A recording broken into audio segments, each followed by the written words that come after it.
الله الرحمن الرحيم وإذا جاءهم أمر من الأمن أو الخوف أذاعوا به ولو ردوه إلى الرسول وإلى أولي الأمر منهم لعلمه الذين يستنبطونه منهم ولولا فضل الله عليكم ورحمته لاتبعتم الشيطان إلا قليلا فقاتل في سبيل الله لا تكلف إلا نفسك وحرض المؤمنين عسى الله أن يكف بأس الذين كفروا والله أشد بأسا وأشد تنكيلا من يشفع شفاعة حسنة يكن له كفل منها يكن له نصيب منها ومن يشفع شفاعة سيئة يكن له كفل منها وكان الله على كل شيء مقيتا وإذا حييتم بتحية فحيوا بأحسن منها أو ردوها إن الله كان على كل شيء حسيبا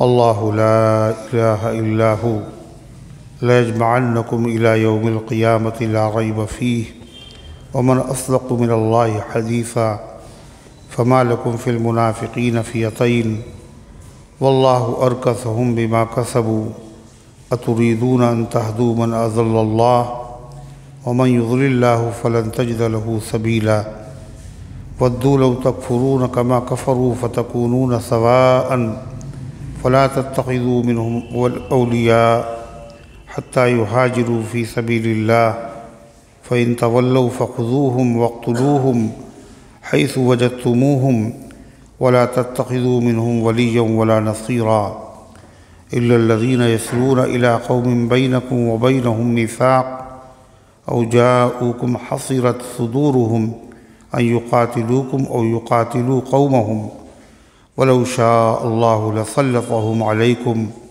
فلقاتلوكم فإن اعتزلوكم فلم يقاتلوكم وألقوا إليكم السلم وما جعل الله لكم عليهم سبيلا ستجدون آخرين يريدون أن يأمنوكم ويأمنوا قومهم كلما ردوا إلى الفتنة أركسوا فيها فإن لم يعتزلوكم ويلقوا إليكم السلام ويكفوا أيديهم فخذوهم واقتلوهم حيث ثقفتموهم وأولئك جعلنا لكم عليهم سلطانا مبينا صدق اللہ العظیم۔ محترم حضرات، سامعین کرام، حاضرین مسجد، عزیزوں اور بزرگوں، یہ قرآن مقدس کے 5ویں پارے کی سورہ نساء کی پاکیزہ، نورانی، مبارک، بعظمت، مطہر آیتیں ہیں۔ دعا کیجئے اللہ رب العزت والجلال ان مبارک آیات کی روشنی میں صحیح اور سچی بات عرض کرنے کی توفیق نصیب فرمائے اور ہم سب کو عمل کرنے کی توفیق عطا فرمائے۔ اللہ تعالیٰ نے ارشاد فرمایا وَإِذَا جَاءَهُمْ أَمْرٌ مِّنَ الْأَمْنِ أَوِ الْخَوْفِ أَذَاعُوا بِهِ، جب ان لوگوں کو کسی بات کی خبر پہنچتی ہے، امن کی ہو یا خوف کی، اذاعوا به تو وہ اس کو مشہور کر دیتے ہیں۔ وَلَوْ رَدُّوهُ إِلَى الرَّسُولِ وَإِلَى أُولِي الْأَمْرِ مِنْهُمْ، اور اگر یہ لوگ اس خبر کو اللہ کے رسول صلی اللہ علیہ وسلم یا ایسے لوگوں کے حوالے کرتے جو معاملات کو سمجھتے ہیں، ان میں سے تحقیق کر لیتے ہیں، تو وہ اس خبر کو تحقیق کر لیتے۔ قرآن پاک کی ان آیات کا پس منظر یہ ہے کہ جو منافق لوگ تھے، یعنی مسلمانوں کی صفوں میں دھوکہ دینے کے لیے شامل تھے، بظاہر کلمہ پڑھتے تھے لیکن اندر سے پکے کفر میں مبتلا تھے، ایسے لوگ۔ تو جب کوئی خبر ان کو سننے کو ملتی تھی، امن کی خبر، اچھی خبر، یعنی اسلامی کوئی لشکر گیا ہوا ہے محاذ جنگ پہ، اور یہ خبر سننے کو ملی کہ اللہ نے اس لشکر کو فتح عطا فرمائی، یہ امن کی خبر ہے، تو بجائے اس خبر کو اللہ کے رسول صلی اللہ علیہ وسلم یا بڑے صحابہ سے بیان کرنے کے خود ہی لشکر میں پھیلا دیتے، یا اگر کوئی ایسی خبر آتی جو خوف کی خبر ہوتی، یعنی اسلامی لشکر کہیں گیا ہے، ان کو خبر ملی کہ وہ لشکر جو تھا وہ گھر گیا ہے دشمنوں میں، یا وہ لشکر جو ہے دشمنوں سے مغلوب ہو گیا، نقصان اس نے اٹھایا، کچھ شہید ہو گئے، تو یہ ایسی خبر جب سننے کو پاتے ہیں تو یہ خبر بھی پبلک میں، عوام میں پھیلا دیتے کہ پتہ ہے ایسا ہوا ہے، جو گئے ہیں کوئی باقی نہیں بچا، سخت نقصان اٹھانا پڑا ہے۔ تو یہ خبر پھیلاتے کیوں تھے لوگوں میں؟ تاکہ لوگ جو ہیں، جو دشمن ہیں، ان تک بھی یہ خبر پہنچ جائے، ان تک بھی یہ خبر پہنچ جائے، اور مسلمانوں کو اس سے نقصان ہو، ان کے حوصلے پست ہو جائیں، ان کے دل تنگ ہو جائیں، ایسی خبر سننے کو ملی۔ اور کبھی کبھی ایسا بھی ہوتا تھا جب تحقیق کی جاتی تو یہ خبر جھوٹی ہوتی۔ کیسی ہوتی؟ جھوٹی، غلط، افواہ پھیلانا جسے کہتے۔ معلوم یہ وہ افواہ پھیلانا یہ ایمان والوں کا کام نہیں ہے، کس کا کام ہے؟ منافقوں کا ہے۔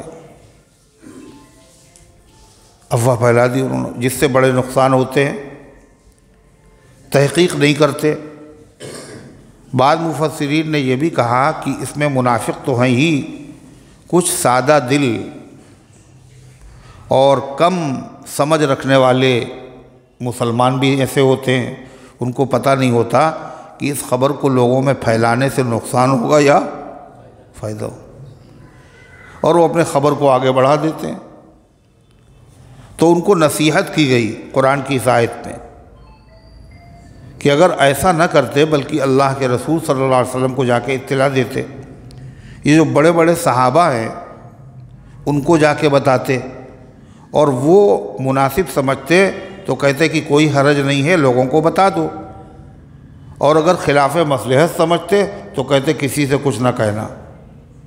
ان کو ایسا کرنا چاہیے۔ اس آیت کریمہ کے روشنی میں اور اس کی وضاحت کے لیے علامہ ابن کثیر رحمۃ اللہ علیہ نے حضرت فاروق اعظم رضی اللہ عنہ کا واقعہ ذکر کیا کہ سمجھدار لوگ، فہیم لوگ، دیندار لوگ، ان کا طریقہ کیا ہوتا ہے۔ جب وہ کسی خبر کو سنتے ہیں تو ایک دم سے اس خبر کے اوپر ریئیکشن اور رد عمل ظاہر نہیں کرتے، بلکہ پہلے دیکھتے ہیں کہ اس کے اندر سچائی بھی ہے یا نہیں۔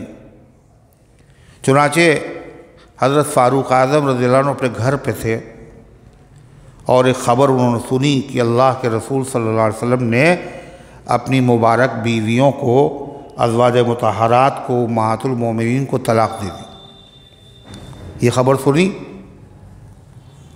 سن کے وہ مسجد آئے، مسجد میں دیکھا صحابہ میں بھی اس کا ذکر ہو رہا ہے کہ اللہ کے نبی نے طلاق دے دی۔ حضرت عمر رضی اللہ عنہ وہاں سے اٹھے اور سوچا اس کی تحقیق کرنا چاہیے۔ جب خود صاحب معاملہ موجود ہے، اللہ کے نبی صلی اللہ علیہ وسلم خود موجود ہیں، تو پہلے حضور سے پوچھ لے، اور آپ کی خدمت پہ حاضر ہوئے اور گفتگو کرنے کے بعد کہا کیا آپ نے اپنی بیویوں کو طلاق دے دی؟ اور حضرت عمر کو فکر اس لیے بھی تھی، اس لیے کہ نبی کریم علیہ السلام کی بیویوں میں ان کی بیٹی حضرت حفصہ رضی اللہ عنہ بھی شامل ہے۔ تو حضور پاک صلی اللہ علیہ وسلم نے فرمایا کہ نہیں تو ہم نے تو طلاق نہیں دی۔ اب حضرت عمر واپس آئے مسجد، اور کہنے اللہ اکبر۔ اللہ اکبر کہا جاتا ہے جب خوشی کی بات ہوتی۔ مسلمان پریشان تھے اور کہا کہ یہ خبر غلط ہے، اللہ کے رسول صلی اللہ علیہ وسلم نے طلاق نہیں دی۔ تو یہ ہے سمجھدار لوگوں کا طریقہ، اور ناسمجھ لوگوں کا طریقہ کیا ہے؟ خبر سننا اور تحقیق نہ کرنا اور اس کے اوپر رد عمل اپنا ظاہر کر دینا، ری ایکشن شروع، اور بعد میں پتہ چلا کہ یہ خبر غلط تھی، تو پھر کتنی خوشی ہوتی ہے۔ نقصان ہو گیا، جان چلی گئی اور آپ کی ادا ٹھہری۔ کسی کی جان گئی اور آپ کی ادا ٹھہری۔ آپ نے تو خبر اڑا دی، شہر میں آگ لگ گئی، لوگ اس آگ میں جل گئے، اور بعد میں آپ کو ارے یہ تو خبر غلط تھی، ہمیں نہیں کہنا چاہیے تھا۔ تو اب یہ سوچنے سے کیا فائدہ، ہمیں نہیں کہنا چاہیے تھا ہے؟ چرا کارے کند عاقل کی بعض آیت پشیمانی۔ عقل مند آدمی ایسا کام نہیں کرتا کہ بعد میں اس کو شرمندہ ہونا پڑے اور پچھتانا پڑے۔ یہ عقل مند آدمی کا کام نہیں ہے، یہ پاگلوں کا کام ہے۔ ایک دم سے کام شروع کر دیا اور بعد میں اب ہوش آیا، ارے یہ تو غلط ہو گیا، اور اس سے بڑے بڑے فساد پیدا ہوتے ہیں، اور اس سے پورے پورے گھر تباہ ہو جاتے ہیں کہ خبر سنی اور سننے کے بعد تحقیق نہیں کی۔ زیادہ تر گھروں کا یہی حال ہے۔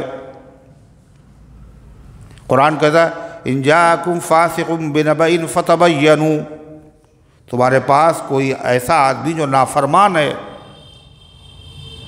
وہ خبر لے کر کے آیا تو پہلے اس خبر کی تحقیق کرو۔ ہر گھر کی یہ کہانی ہے کہ شوہر صاحب گھر پہ آئے اور ماں نے کہہ دیا پتہ ہے کچھ آپ کی بیگم نے کیا کیا ہے؟ انہوں نے یہ کیا، انہوں نے یہ کیا۔ اب شوہر صاحب کو چاہیے تھا کہ وہ بیگم سے پوچھتے بھئی صحیح بات کیا ہے آپ بتائیے، مگر انہوں نے پوچھا نہیں، اور جانے کے بعد انہوں نے برا بھلا کہنا شروع کر دیا، یا اگر وہ شریف آدمی نہ ہوئے تو انہوں نے ہاتھ بھی اٹھا لیا۔ اس لیے میں کہہ رہا ہوں کہ نبی پاک صلی اللہ علیہ وسلم نے فرمایا لَيَضْرِبَ خِيَارُكُمْ لَيَضْرِبَ خِيَارُكُمْ، تم میں سے کوئی شریف آدمی عورتوں پر ہاتھ نہیں اٹھائے گا، ان کو مارے ہوگا نہیں۔ تو اگر وہ شریف آدمی نہ ہوئے تو غصے میں انہوں نے ہاتھ بھی اٹھا لیا، اور ہو سکتا ہے اس سے زیادہ پارا ان کا ہائی ہو گیا ہو، اپنے قابو میں غصے میں نہ ہو۔ انہوں نے جانے کے بعد وہ کام کر دیا جو ساری زندگی پچھتانے والا تھا، اور جس کا اثر پورے خاندان کے اوپر مرتب ہوا، اور جس سے اللہ ناراض ہوا، اور جس سے شیطان بہت خوش ہو گئے۔ یعنی انہوں نے کہا تم گھر میں رہنے کے لائق نہیں ہو، چلو چھٹی تمہاری، وہ طلاق دے دی۔ ایسے واقعات ہوتے نہیں ہوتے، اور بعد میں پتہ چلا ارے قصور بیوی کا نہیں تھا، مگر اب تو تیر کمان سے نکل چکا، اب تو طلاق ہو ہی چکی، اب پریشان ہیں۔ ظاہر ہے جب کوئی آدمی خلاف شریعت کام کرے گا تو اس کو پریشانی ہونا لازمی ہے، پچھتاوا اس کو ہونا ہی ہے۔ یہ شریعت کی خلاف ورزی کیا ہے؟ جب آپ نے خبر سنی تھی تو آپ کیا کرتے؟ پہلے تحقیق کرتے۔ آپ نے تحقیق نہیں کی اور یوں ہی عمل کرنا شروع کر دیا، نتیجہ کیا ہوا؟ اتنا بڑا نقصان ہوا، اب زندگی بھر بیوی الگ ہے، شوہر الگ۔ اگر دل میں اللہ کا خوف ہوا تو، اس لیے کہ طلاق بھی جو لوگ دیتے ہیں تو زیادہ تر طلاق دینے والے جاہل ہوتے ہیں۔ کیا ہوتے ہیں؟ جاہل۔ کہا ہم نے تو بڑے بڑے پڑھے لکھے لوگوں کو طلاق دیتے ہوئے دیکھا ہے، پروفیسر ہیں، ڈاکٹر ہیں، سائنسداں ہیں، انہوں نے طلاق دی، آپ ان کو جاہل کہہ رہے ہیں کہ جی ہاں وہ جاہل ہوتے ہیں۔ جاہل کا مطلب یہ ہے شریعت کے قانون سے جاہل ہوتے ہیں، طلاق کے قانون سے وہ ناواقف ہوتے ہیں کہ طلاق ہے کیا چیز، طلاق کب دینا چاہیے، کتنے مرتبہ دینا چاہیے، یہ تو جانتے ہی نہیں۔ اس لیے کہ انہوں نے کیا کیا، دیکھا ہے بس لوگوں کو۔ کیا دیکھا؟ جب غصہ آیا تو انہوں نے جس نے بھی آ کے طلاق کا مسئلہ پوچھا تو کوئی عقل مند آدمی ایسا نہیں ملتا جو یہ کہے کہ مولانا صاحب ایک مرتبہ میں نے بیوی کو طلاق دے دی۔ ایک مرتبہ والا کوئی آتا ہی نہیں، جو بھی آتا ہے وہ کتنے مرتبہ؟ 3 مرتبہ، 3 مرتبہ یا بعض 10 مرتبہ، 50 مرتبہ۔ کیوں؟ ایسے لگتا ہے کہ 3 سے کم طلاق ہوتی ہی نہیں۔ یہ جہالت ہے یا نہیں ہے؟ لوگ کہتے ہیں یہ عورت پر ظلم ہے، لہذا کیا کرو، طلاق ہی نہ مانو، 3 ہو جائیں پھر بھی کہو ایک ہی ہوئی۔ یہ کیا ہے؟ یہ کیا ہے؟ یہ اللہ کے قانون کی اصلاح کرنا ہے، اپنی اصلاح نہیں کرنا ہے۔ اللہ کے قانون کی اصلاح کر رہے ہیں کہ 3 ٹھیک نہیں ہے، صاحب وہ غصے میں کہہ دیا اور یہ ہوا وہ ہوا، لہذا 3 کو 3 نہ مانو بلکہ ایک ہی مانو۔ اور حالات کا تقاضا ہے، مصلحت کا تقاضا ہے، ورنہ بڑی خاندان بکھر جائے گا اور بڑا نقصان ہوگا۔ 10 طرح کی مصلحتیں بتا کر کے کہلیں وہ 3 جو ہے، کہیں تو تم نے 3 تھیں مگر مانی ایک ہی جائے۔ تو ایسے جاہل لوگوں کا جواب کیا ہے؟ جہالت کا جواب تو پھر جہالت ہی سے دیا جاتا ہے۔ چنانچہ وہ صاحب پہنچ گئے ان کی دکان پہ جو 3 کو 1 مانتے تھے، اور کہا کہ 3 سموسے مجھے کھلائیے۔ کتنے؟ 3۔ اور ان کے پیسے معلوم کر لیے، ایک سموسہ کتنے کا ہے؟ تو ان کا 10 روپے کا ایک ہے، کہنا 3 دے دیجئے۔ اور 3 کھانے کے بعد 10 روپے دیے۔ کتنے دیے؟ 10۔ کہلے صاحب 3 کھائے ہیں آپ نے؟ تو انہوں نے کہا 3 تو ایک ہی ہوتے ہیں، آپ لوگ تو 3 کو ایک ہی مانتے ہیں نا، میں 3 طلاق دی، ایک ہی طلاق ہوئی۔ تو 3 سموسے ہیں تو پھر تینوں سموسوں کے پیسے نہیں، ایک ہی سموسے کے پیسے ہوئے۔ اب لڑائی ہو رہی۔ تو یہ بات شریعت کے بھی خلاف ہے، جب 3 دی تو 3 ہوں گی، اور عقل کے بھی خلاف ہے، جب 3 دی ہیں تو پھر ایک کیسے؟ کہنے لگے کہ اصل میں بات یہ ہے کہ پہلے زمانے میں لوگ کہتے ایک ہی بات تھے مگر اس کو پکا کرنے کے لیے کئی مرتبہ اس کو ریپیٹ کرتے تھے، ہے نا؟ کہتے ہاں ہاں، تو 1 مرتبہ ہاں کافی تھا، ہاں ہاں، تو 2 مرتبہ کہنا نہیں ہے، یہی بتانا ہے کہ ہاں ایسا ہوا، مگر 2 مرتبہ کہہ دیا۔ تو طلاق ان کو ایک ہی دینا ہوتی تھی مگر اس کو پکا کرنے کے لیے 3 مرتبہ کہہ دیتے تھے۔ مگر جو لوگ یہ سب کرتے تھے، جو لوگ یہ سب کرتے ہوں گے وہ کیسے ہوں گے؟ سب ہل چلانے والے ہوں گے، سب جو مسئلہ نہیں جانتے ہوں گے کہ کہو ایک کو پکا کرنے کے لیے 3 مرتبہ کہہ دو، لیکن ہے ایک ہی مرتبہ۔ سب پڑھے لکھے ہوں گے نا، یہ تو جاہل ہے، ان کو پتہ ہی نہیں کچھ۔ وہ تو یہ سمجھتے ہیں کہ 3 مرتبہ جب تک نہیں کہیں گے تو طلاق ہوگی ہی نہیں۔ اور یہ مرض ایسا ہے جو یہ عام ہے، 1-2 کا ذکر نہیں، جتنے واقعات پیش آتے ہیں، جتنے مسئلے اس طرح کے آتے ہیں، ان میں ہر مسئلے میں یہی ہوتا ہے، کتنے مرتبہ دی تھی؟ تو اگر ان کے دل میں اگر وہ خوف ہوا تو بتا بھی دیتے کہ ہاں سچی بات تو یہ ہے کہ 3 ہی مرتبہ دی، ورنہ انہوں نے اگر کہیں سن لیا، اگر 2 مرتبہ کہو گے تو بیوی بچ جائے گی، اور 3 مرتبہ بتاؤ گے تو فائنل۔ جو اگر یہ مسئلہ پوچھ لیا کہیں تو وہ جھوٹ بولتے ہیں، کہلے ہم نے 2 مرتبہ کہا تھا اور کہا 3 مرتبہ تھا، یعنی ایک غلطی تو کی تھی، پہلے حرام کام کیا تھا اور دوسرا حرام کام اب کر رہے ہیں، اور تیسرا زندگی بھر حرام کام کریں گے۔ بیوی حرام ہو گئی، پھر بھی گھر میں ہے، کسی کو پتہ بھی نہیں چلے ہم نے 3 مرتبہ نے 2 ہی مرتبہ کہا تھا۔ یہ لوگوں کو دھوکہ دے رہے ہو۔ قانون کس کا ہے؟ لوگوں کا ہے، کس کا ہے؟ اللہ کا ہے۔ اللہ کو بھی دھوکہ دے دو گے تم۔ 3 مرتبہ کہا۔ ایک صاحب نے امتحان کے طور پر پوچھا، کہنے آپ طلاق دینے آئے، پتہ ٹھیک سے پتہ بھی ہے آپ کو؟ اگر 3 مرتبہ آپ نے کہا ہوگا تو گنجائش نکل آئے گی، اور 2 مرتبہ کہا ہوگا تو ختم قصہ۔ کہنے تو پھر ہم نے 3 ہی مرتبہ کہا۔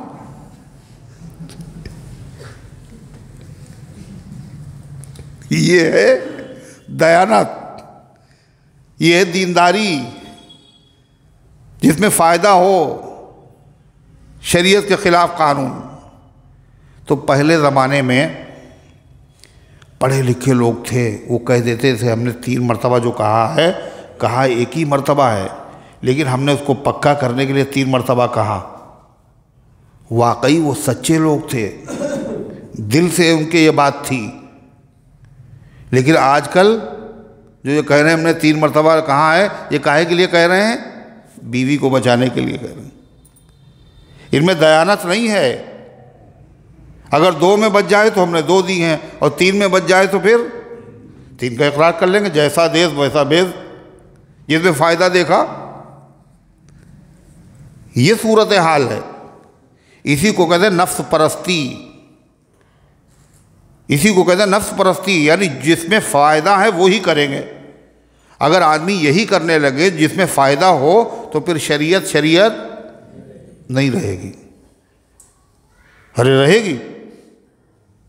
حضور پاک صلی اللہ علیہ وسلم نے فرمایا لا یؤمن احدکم حتی یکون ہواہ تبعا لما جئت بہ، تم میں سے کوئی مومن نہیں ہو سکتا یہاں تک کہ اس کی خواہشات میری لائی ہوئی شریعت کے تابع نہ ہو جائیں۔ شریعت آگے اور خواہش پیچھے۔ اور یہاں کیا کر رہا ہے آدمی؟ خواہش کو امام بنا رہا ہے اور شریعت کو اس کے مقتدی بنا رہا ہے، اس کے پیچھے کر رہا ہے۔ جو ہم چاہتے ہیں ایسے ہی مسئلہ معلوم ہو جائے۔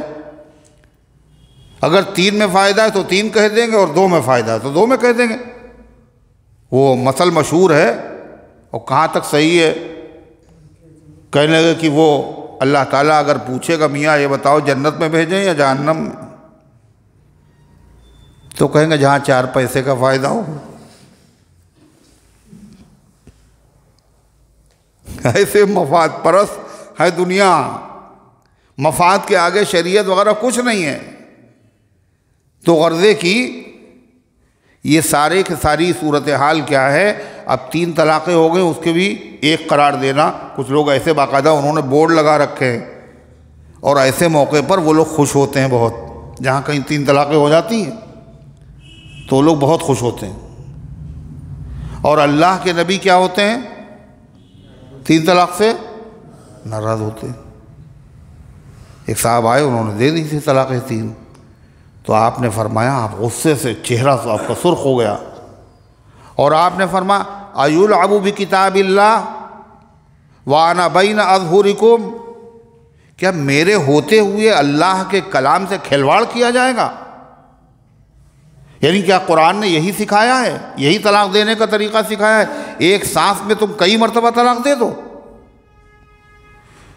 اللہ کے نبی ناراض تو ہوئے، مگر آپ نے یہ نہیں کہا کہ چلو کوئی بات 3 طلاق دی تھی تم نے، وہ غصے میں ہو گیا تم نے، اور جو ہے وہ مگر ہوئی کتنی؟ 1 ہی ہوئی۔ یہ نہیں کہا آپ نے۔ غصہ تو آپ ہوئے، مگر آپ نے تینوں طلاقوں کو 3 ہی قرار دیا۔ غصہ کیوں ہوئے؟ اس نے شریعت کی خلاف ورزی کی ہے۔ شریعت کا قاعدہ ہے ہی نہیں ایک دم سے 3 کہو، اور عقل بھی کہتی ہے کہ اگر جتنی سخت چیز ہو اور تکلیف دہ چیز ہو تو اس میں کیا ہے، اور ضروری بھی ہو، تکلیف کے بغیر چارہ نہیں ہے، تو اس میں کیا ہے، عقل کیا کہتی، جتنی کم سے کم تکلیف ہو اتنا گوارا کرنا چاہیے. ارے ہے یا نہیں، آپریشن ہے، جہاں تک بچ سکیں وہاں تک کرتے ہیں، آپریشن سے بچتے ہیں. اور آپریشن ہی جب کرانا ہے تو پھر تھوڑا سا بھی ہو سکتا ہے اور زیادہ بھی ہو سکتا ہے، کہ بھائی تھوڑا ہی کر دیجئے. عقل بھی یہی کہتی ہے اور نقل بھی یہی کہتی.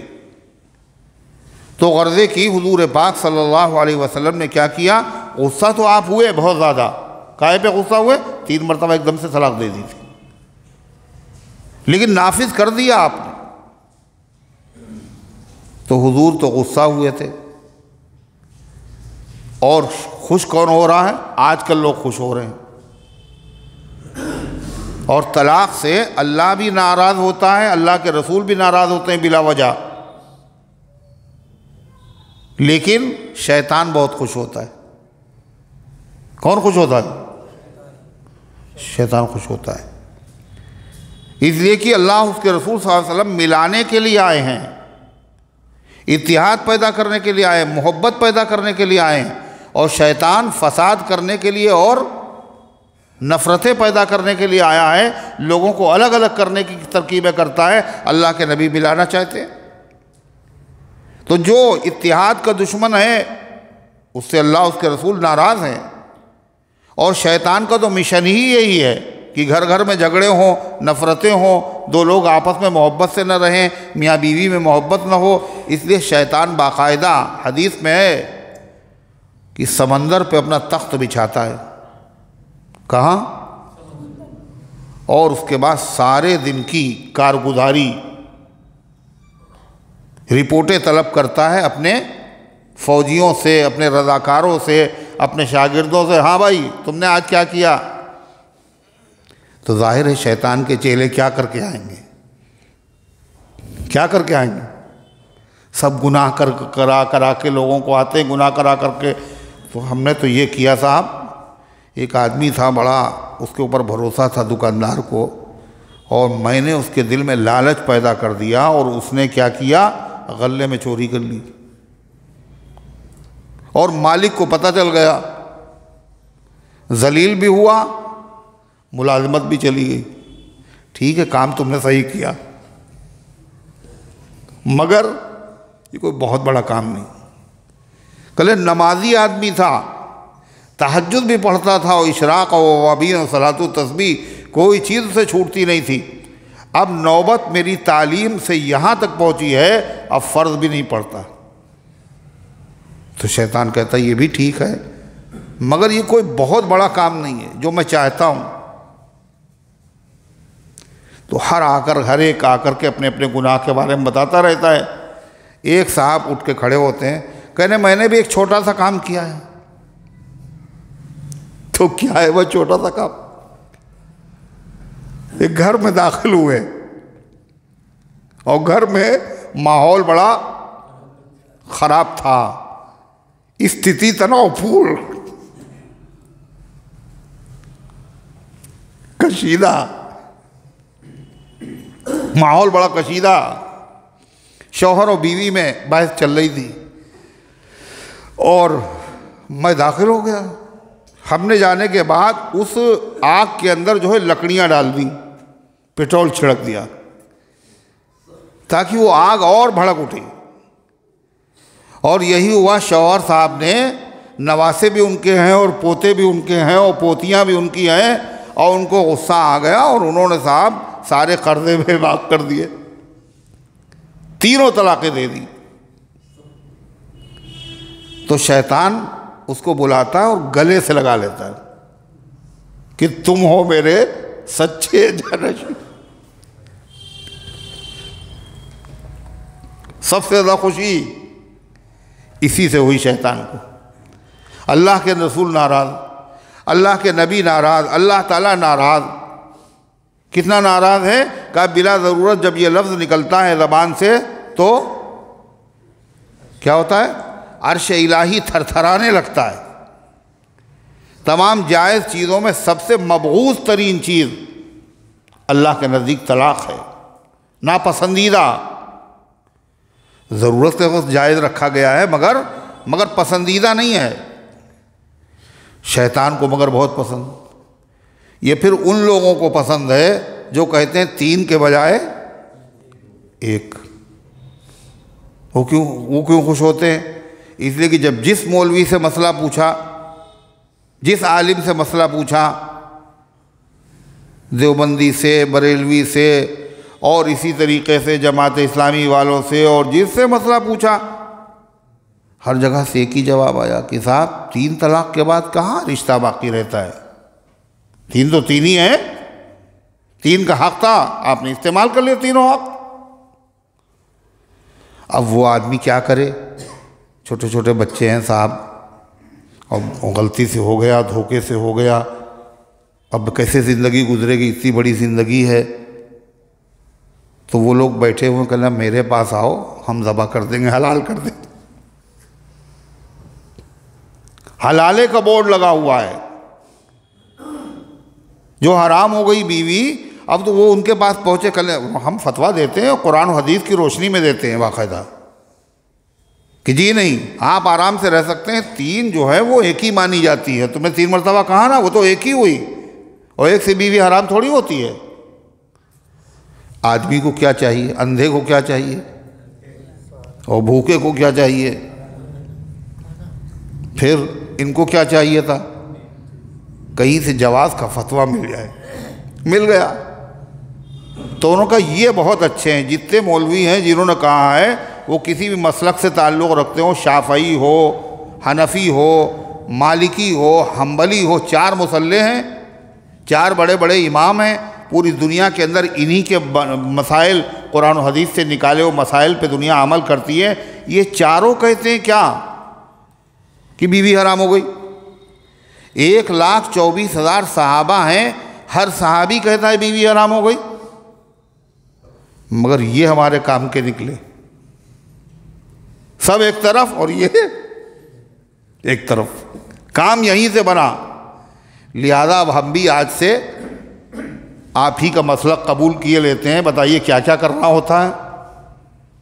تو انہوں نے کہا وہ زیادہ کام نہیں کرنا ہے، زور سے آمین کہنا ہے، رفع یدین کرنا ہے، پیر پھیلا کے کھڑے ہونا ہے. تراویح بھی ہم نے تمہاری کم کر دی.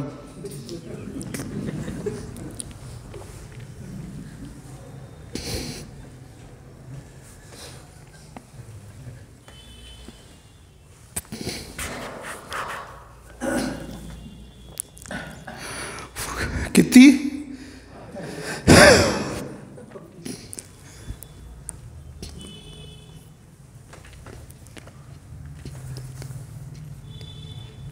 20 سے 8 فائدہ ہوا. مشقت کم کرتی. تو آدمی کیا چاہتا ہے؟ جہاں فائدہ زیادہ ہو.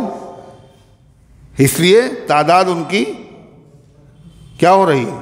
ایک مچھلی اور شکار کی، ایک آدمی اور آ گیا ہمارے اس میں.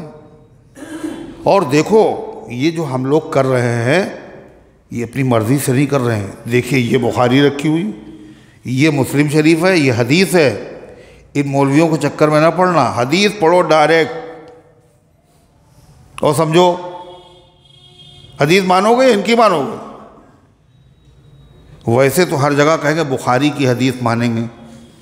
امام بخاری کہتے ہیں من اجاز الطلاق الثلاث. حدیثیں ذکر کر رہے ہیں کہ جنہوں نے 3 طلاقوں کی جائز قرار دیا ہے، 3 طلاقوں کو 3 مانا ہے. حدیث ذکر کا امام بخاری. امام بخاری تم اچھے ہو لیکن یہ بات نہیں مانیں گے آپ کی. ویسے وظیفہ پڑھیں گے مگر یہ بات نہیں مانیں گے. امام بخاری رحمۃ اللہ علیہ خود 20 رکعت تراویح کی نماز پڑھتے تھے، مگر بخاری کی حدیث دیکھیں گے جو تہجد والی، اور کیا کہیں گے؟ 8 پڑھیں گے.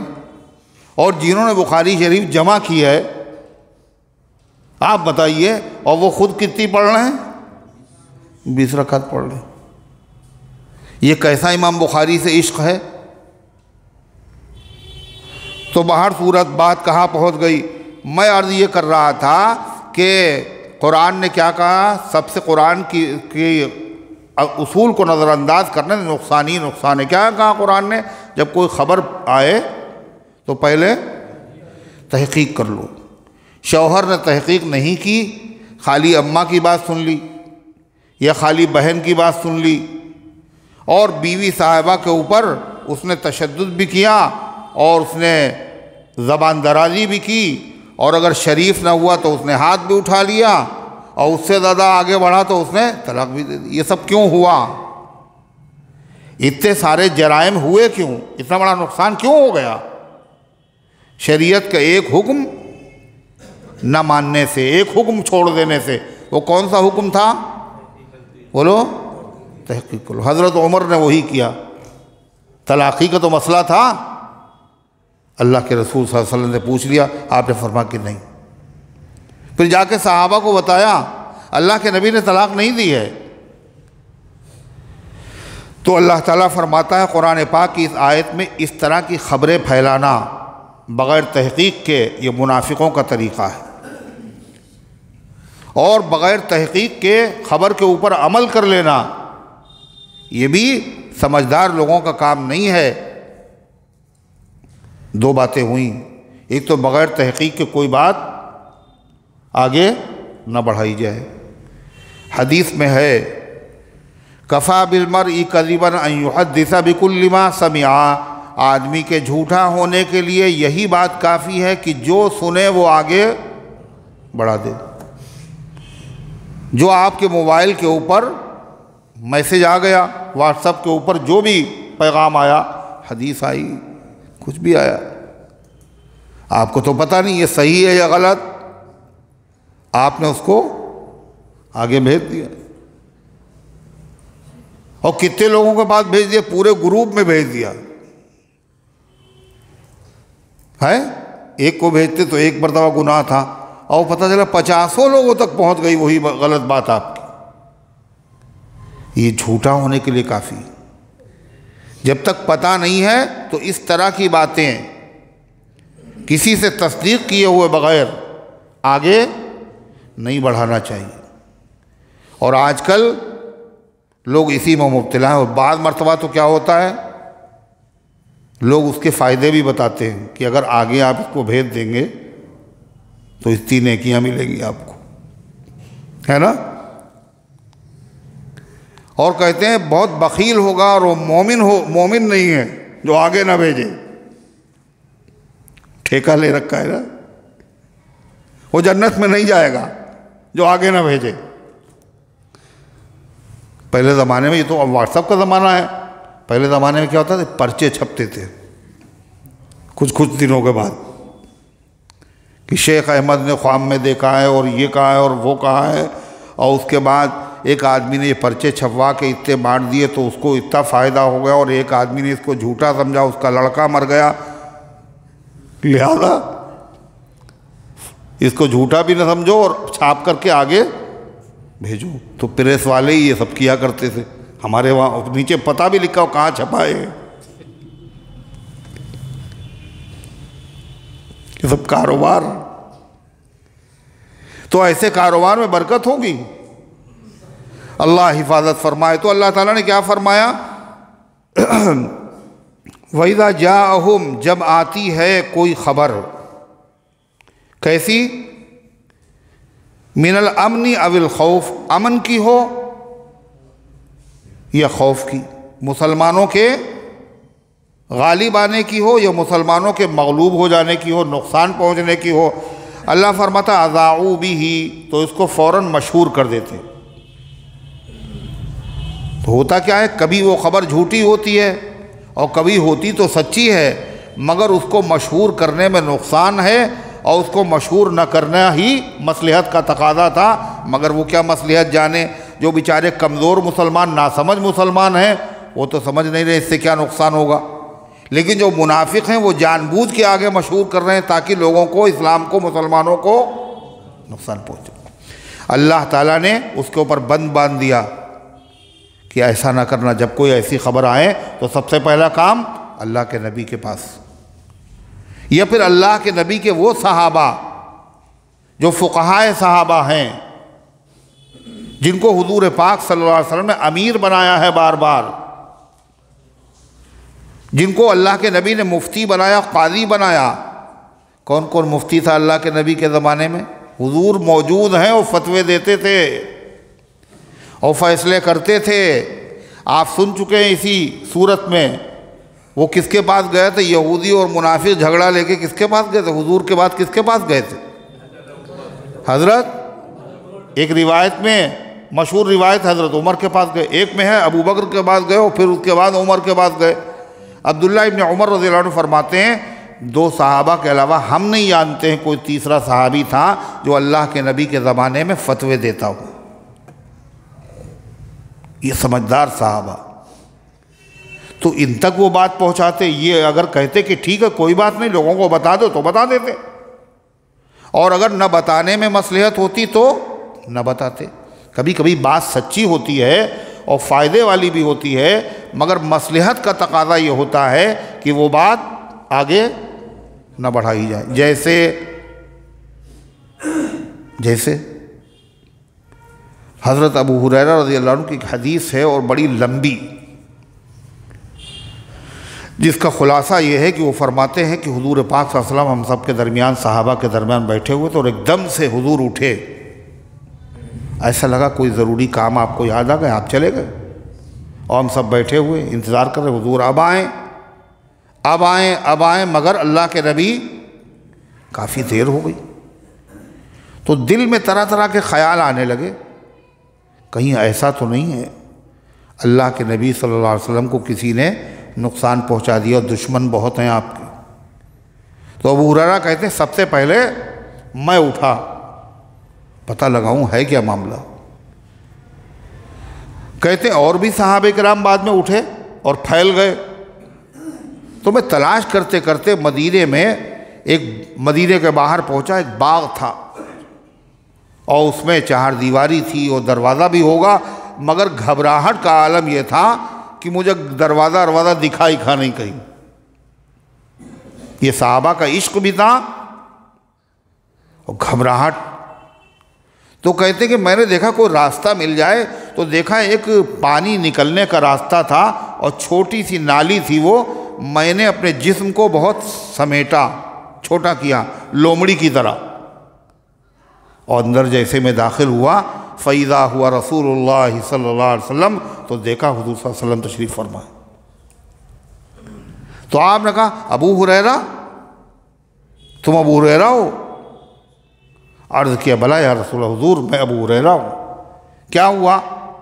واپسی میں تاخیر ہوئی، ہم لوگ گھبرا گئے، سب تلاش کرنے کے لیے نکل پڑے ہیں، ہم بھی آ گئے آپ کو تلاش کرتے ہوئے. اپنے فرمایا اچھا جاؤ، اور یہ میرے مبارک نالین ہیں، نالین شریفین، مبارک چپل، یہ تمہیں دے رہے ہیں. یہ علامت ہوگی کہ ابو ہریرہ اپنی طرف سے نہیں کہہ رہے ہیں بلکہ اللہ کے نبی کا پیغام لے کر کے آئے ہیں، اور یہ حضور کی چپل ہے. اور اس باغ کے باہر جو تمہیں ملے ایمان والا، سچے دل سے وہ گواہی دیتا ہو کہ اللہ کے علاوہ کوئی عبادت کے لائق نہیں اور محمد صلی اللہ علیہ وسلم اللہ کے سچے رسول ہیں، جاؤ اس کو جنت کی خوشخبری سنا دو. کس کو سنا دو؟ بولو، جو ملے. تو ابو ہریرہ کہتے ہیں قسمت کی بات، سب سے پہلے جو ٹکرایا ہم سے وہ کون تھا؟ حضرت فاروق اعظم تھے، حضرت عمر. کہنے ابو ہریرہ یہ کیا ہے؟ کہا کہ حضور پاک صلی اللہ علیہ وسلم کے نالین شریفین ہیں، اور آپ نے مجھے یہ پیغام دے کر کے بھیجا ہے جو سچے دل سے کلمہ پڑھتا ہو اس کو جنت کی خوشخبری سنا دو. حضرت عمر نے کہا واپس چلو واپس. اب حضرت ابو ہریرہ تو بہت خوشی میں حضور کا پیغام لے کے جا رہے تھے، اب یہ منع کر رہے کہ بھائی واپس چلو، تو تھوڑا رکے ہوں گے، یعنی حضرت عمر کا کہنا ماننے میں تھوڑا تعامل کیا ہوگا. بھائی ہم حضور کے قاصد بن کے جا رہے ہیں، حضرت عمر مجھے روک رہے ہیں. تو حضرت عمر تھے، انہوں نے ایک ہاتھ جو سینے پہ یوں مارا ابو ہریرہ کے، تو ابو ہریرہ کہتے میں تو گر پڑا اور جلدی سے واپس حضور پاک صلی اللہ علیہ وسلم کی خدمت میں آیا اور رو رہا تھا میں. تو آپ نے پوچھا کیا ہوا؟ میں بتا ہی رہا تھا کہ اتنے میں حضرت عمر بھی آ گئے. تو آپ نے پوچھا بھائی عمر یہ تم نے کیوں کیا ان کے ساتھ؟ اے اللہ کے رسول آپ نے یہ پیغام دے کر کے بھیجا؟ جی میں نے یہ پیغام دے کر کے بھیجا۔ اے اللہ کے پیغمبر یہ پیغام عام لوگوں کو نہ سنایا جائے، اس لیے کہ اگر یہ پیغام لوگ سن لیں گے تو اسی پہ بھروسہ سب کر بیٹھیں گے، ہاتھ پاؤں توڑ کر کے بیٹھ جائیں گے۔ پھر اس کے بعد نوافل، تہجد، اشراق، اوابین میں جو محنت کر رہے ہیں اچھے اعمال کے لیے اور زیادہ درجے پانے کے لیے، یہ محنت وغیرہ نہیں کریں گے، یا کم سے کم صحابہ تو کر لیں گے، بعد والوں کا کیا ہوگا؟ تو حضور پاک صلی اللہ علیہ وسلم نے فرمایا اچھا ابو ہریرہ رہنے دو، اللہ کے نبی پہلے پیغام بھیج رہے ہیں، کاہے کے لیے؟ امت کی خوشی کے لیے، اور اس کے بعد اس پیغام کو بھیجنے سے حضرت عمر کے مشورے سے روک بھی رہے ہیں، کیوں؟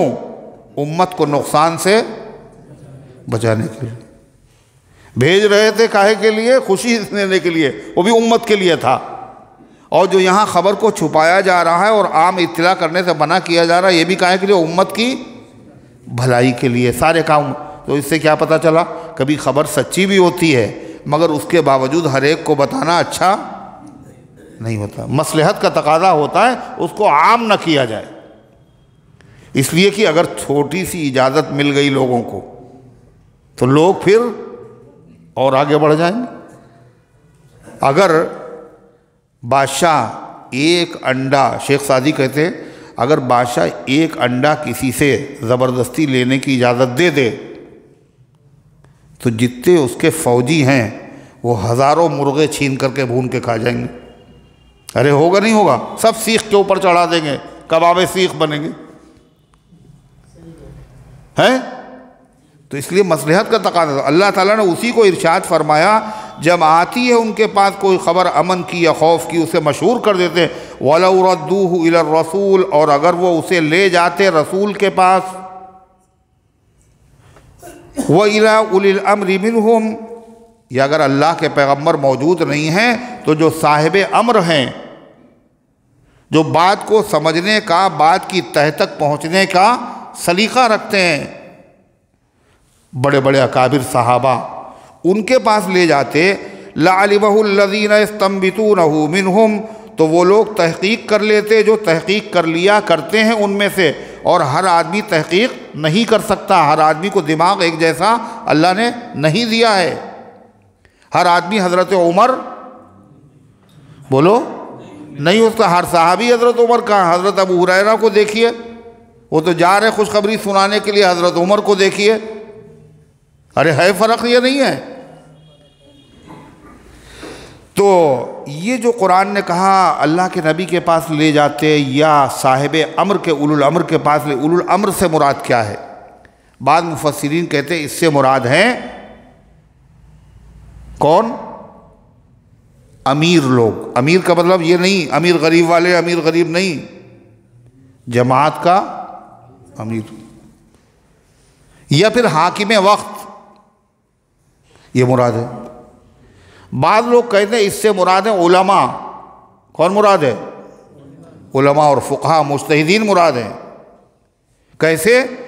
اللہ کے نبی صلی اللہ علیہ وسلم اگر موجود ہیں اور کوئی مسئلہ اگر حدیث میں، قرآن میں تمہیں صاف نہیں ملا تو اللہ کے نبی سے جا کے پوچھ لو۔ اگر آپ موجود نہیں ہیں اور وہ بالکل نیا مسئلہ ہے، نہ قرآن میں اس کا ذکر ہے نہ حدیث میں اس کا ذکر ہے، تو اس مسئلے کو حل کیسے کرو گے؟ کس کے پاس جاؤ گے؟ علماء امت کے پاس، اور وہ قرآن و حدیث کی روشنی میں اس نئے مسئلے کا حل تمہیں بتا دیں گے، اور جب بتا دیں گے تو کیا کرو گے؟ اس پر عمل کرو گے۔ وہ حلال کہہ دیں تو حلال سمجھ لینا، اور حرام کہہ دیں تو حرام سمجھ لینا۔ کہا کہ یہاں تو امن اور خوف کی خبر بتائی جا رہی ہے، امن کی خبر ہو یا خوف کی خبر ہو، کہا یہ حلال و حرام بھی کیا ہے؟ امن و خوف ہی تو ہے۔ ایک دیندار آدمی ڈرتا ہے کہ صاحب یہ نیا مسئلہ ہے اور قرآن و حدیث میں اس کا ذکر نہیں ہے، اگر ہم ایسا کریں کہیں گنہگار نہ ہو جائے، کہیں غلط نہ ہو جائے۔ ارے ڈرتا ہے، نہیں ڈرتا ہے۔ پھر جو صاحب امر، صاحب حکومت ہوتے ہیں، حکام، ان کا حکم بھی چلتا ہے، کس کا؟ رعایا پر چلتا ہے، مگر کیسے چلتا ہے؟ جبر کے ذریعے سے۔ وہ حاکم ہیں، اور علماء کا حکم بھی چلتا ہے کس پر؟ عوام پر، ائمہ مجتہدین کا۔ کیسے؟ مسائل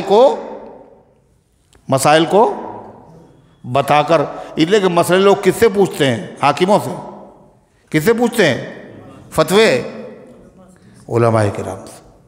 تو قرآن کریم کی یہ آیت یہ بتا رہی، اس سے یہ بھی پتہ چلا کچھ ایسے مسئلے ہوں گے جو نئے نئے ہوں گے، جن کا ذکر قرآن اور حدیث میں صاف صاف نہیں ہوگا۔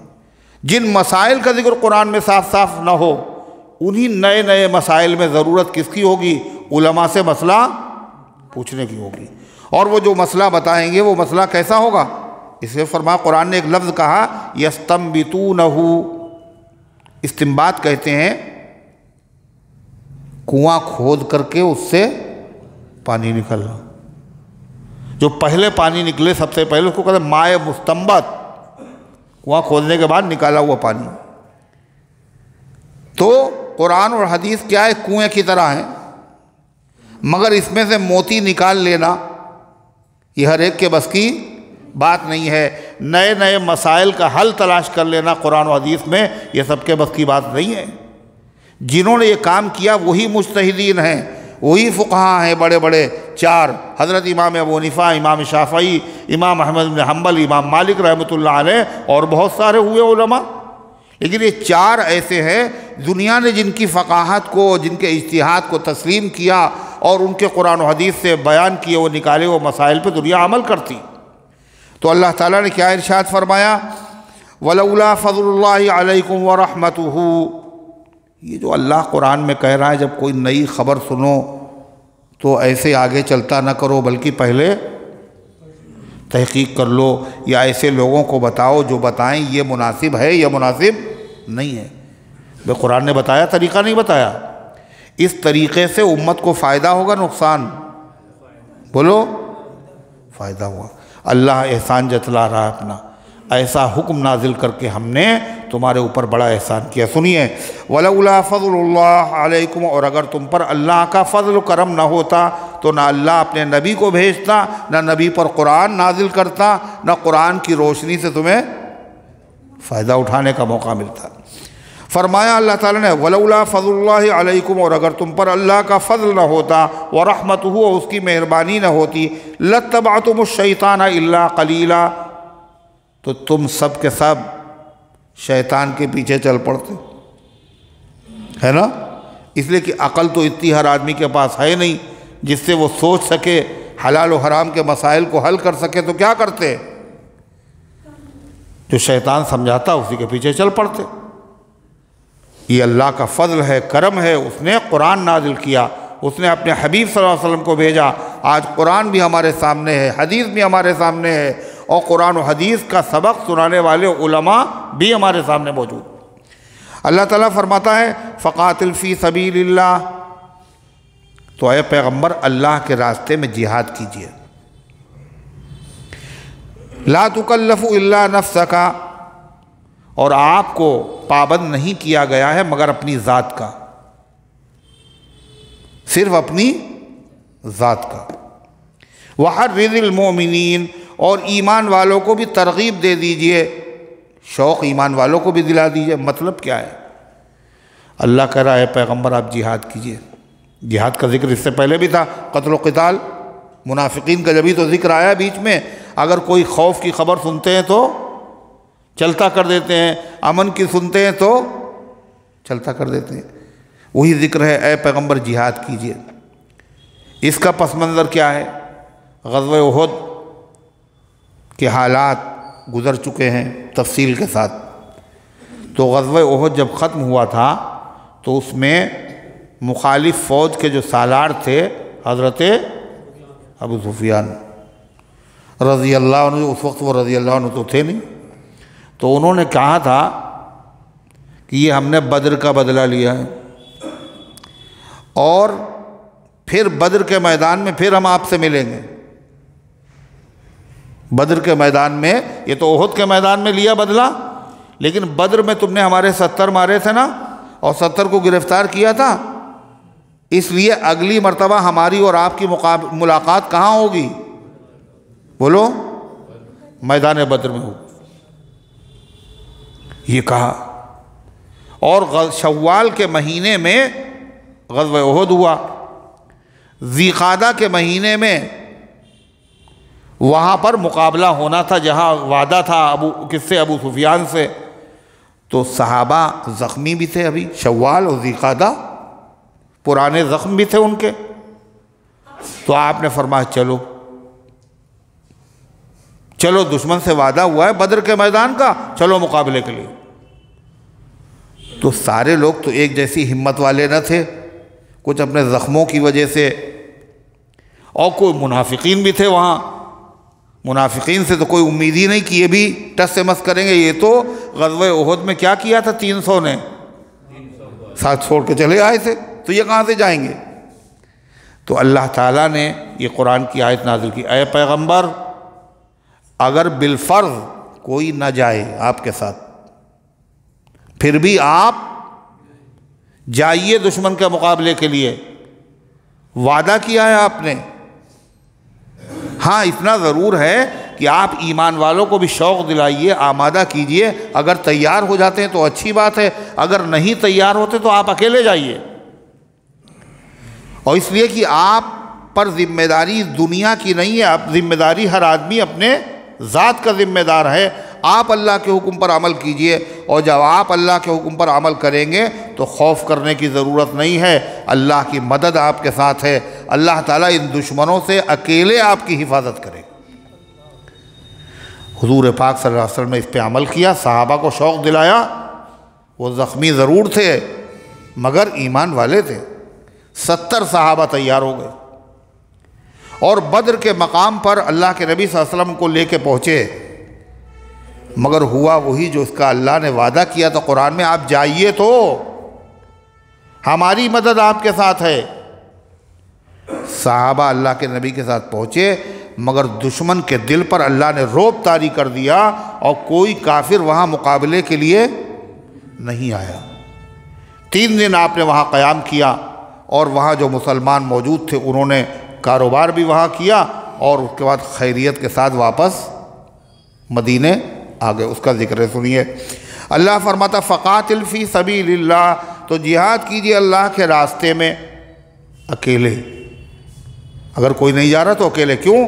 لا تکلف الا نفسک، اللہ تعالیٰ نے پابند نہیں بنایا ہے مگر آپ کو اپنی ذات کا، آپ اپنے مالک ہیں تو آپ جائیے۔ وحرض المؤمنین، اور ایمان والوں کو شوق دلائیے۔ چنانچہ بدر کے میدان میں دونوں صفیں تھیں، آپ بیچ میں کھڑے ہوئے، اور آپ نے فرمایا کون ہے جو اس جنت کا طالب ہو جس کی چوڑائی آسمان و زمین کے برابر ہے؟ صحابہ شوق سے بھر گئے، اللہ کے راستے میں نکلو، اور پتہ ہے تمہیں جنت کے 100 درجے ہیں، اللہ کے راستے میں نکلنے والوں کو اللہ وہ 100 درجے عطا فرمائے گا، اور ہر درجے کے بیچ میں اتنا فاصلہ ہے جیسے آسمان و زمین کے بیچ۔ نبی نے شوق دلایا تو صحابہ جوش سے بھر گئے۔ ایک صحابی کیا کر کھجورے کھا رہے تھے، کہنے لگے دیر ہو جائے گی جنت پہ پہنچنے میں، ہم کھجورے کھا رہے ہیں، اور اس کے بعد پھینکی کھجورے، اور دشمن کی صف میں گھس گئے اور شہید ہو گئے۔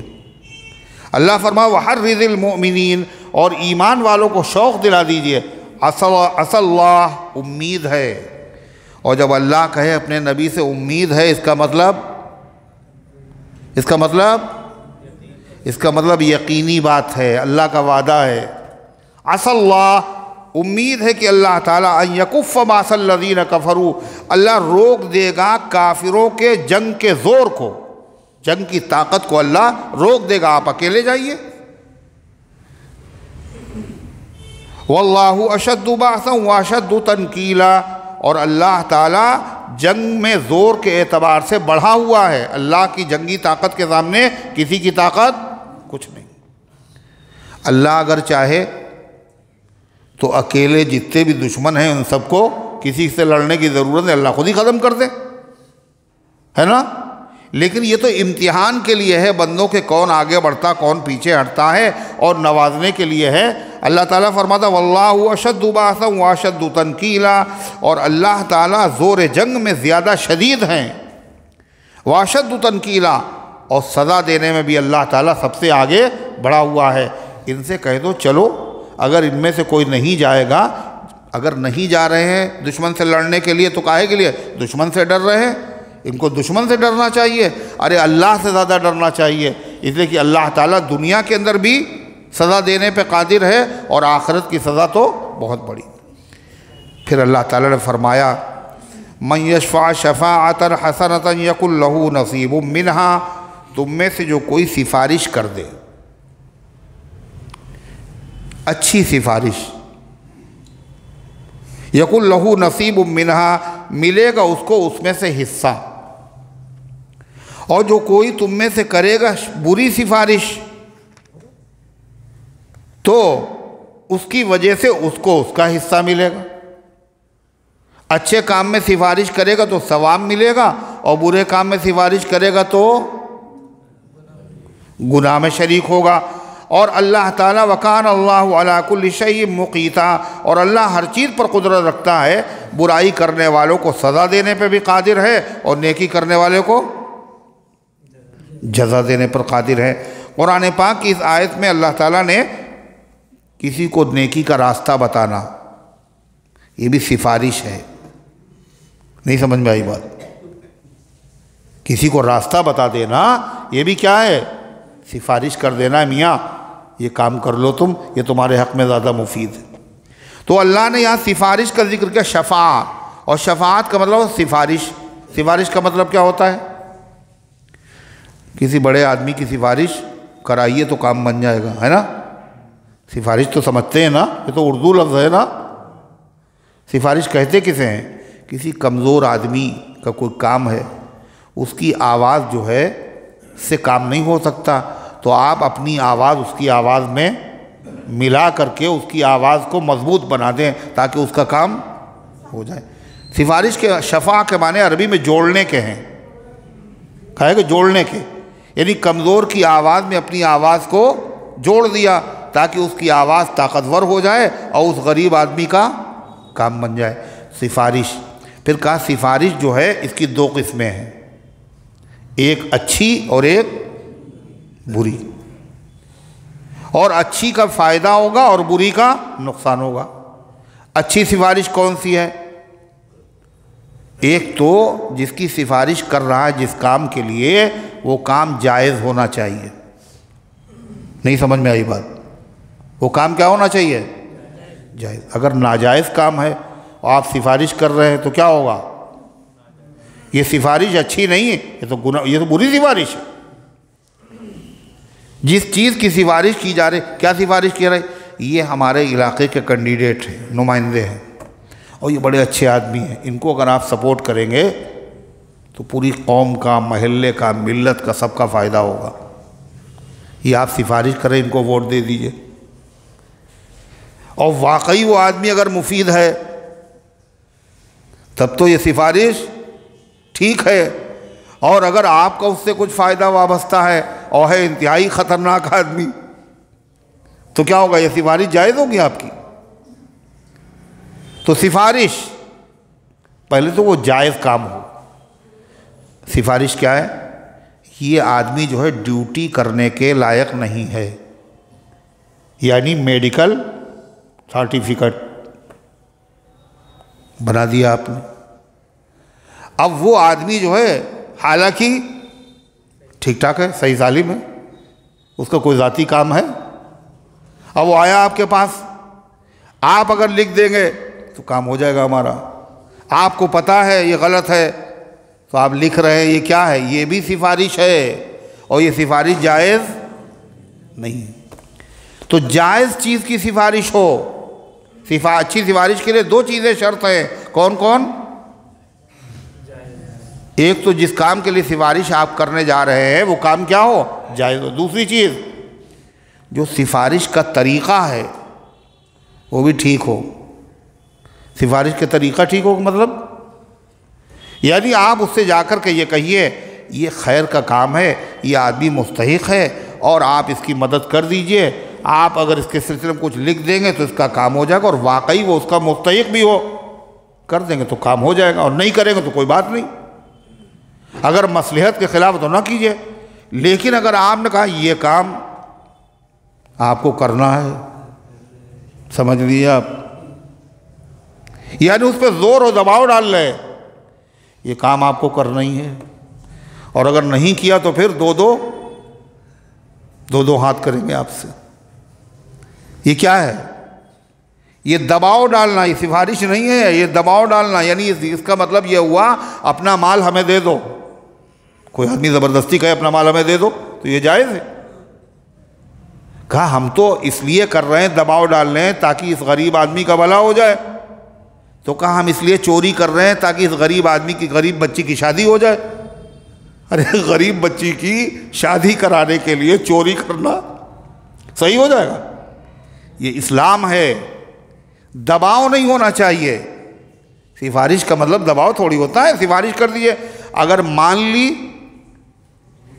اور کام غریب کا ہو گیا تو جس نے سفارش کام کر دیا اس کو ثواب ملے گا. آپ نے سفارش کی، آپ کو سفارش کرنے پر ثواب ملے گا. اگر اس نے کام نہیں بھی کیا، آپ نے سفارش کی، جب بھی آپ کو سفارش کرنے کا ثواب ملے گا. اگر اس نے آپ کا کام نہیں کیا آپ کی سفارش کے باوجود، کوئی مجبوری ہو یا اصول کے خلاف ہو، تو آپ کو اس سے ناراض ہونے کا حق نہیں ہے. اور یہاں تو خیریت نہیں ہے. اگر انہوں نے سفارش کی اور نہیں مانی تو اب تو صاحب خیریت نہیں ہے. زندگی بھر کے تعلقات خراب ہو گئے. یہ سفارش تھوڑی ہے، زبردستی ہے. اور کسی پہ جبر کرنا، اس کی طبیعت نہ چاہے، یہ کیا ہے؟ جائز ہے؟ اس میں دیندار اور غیر دیندار سب مبتلا ہے.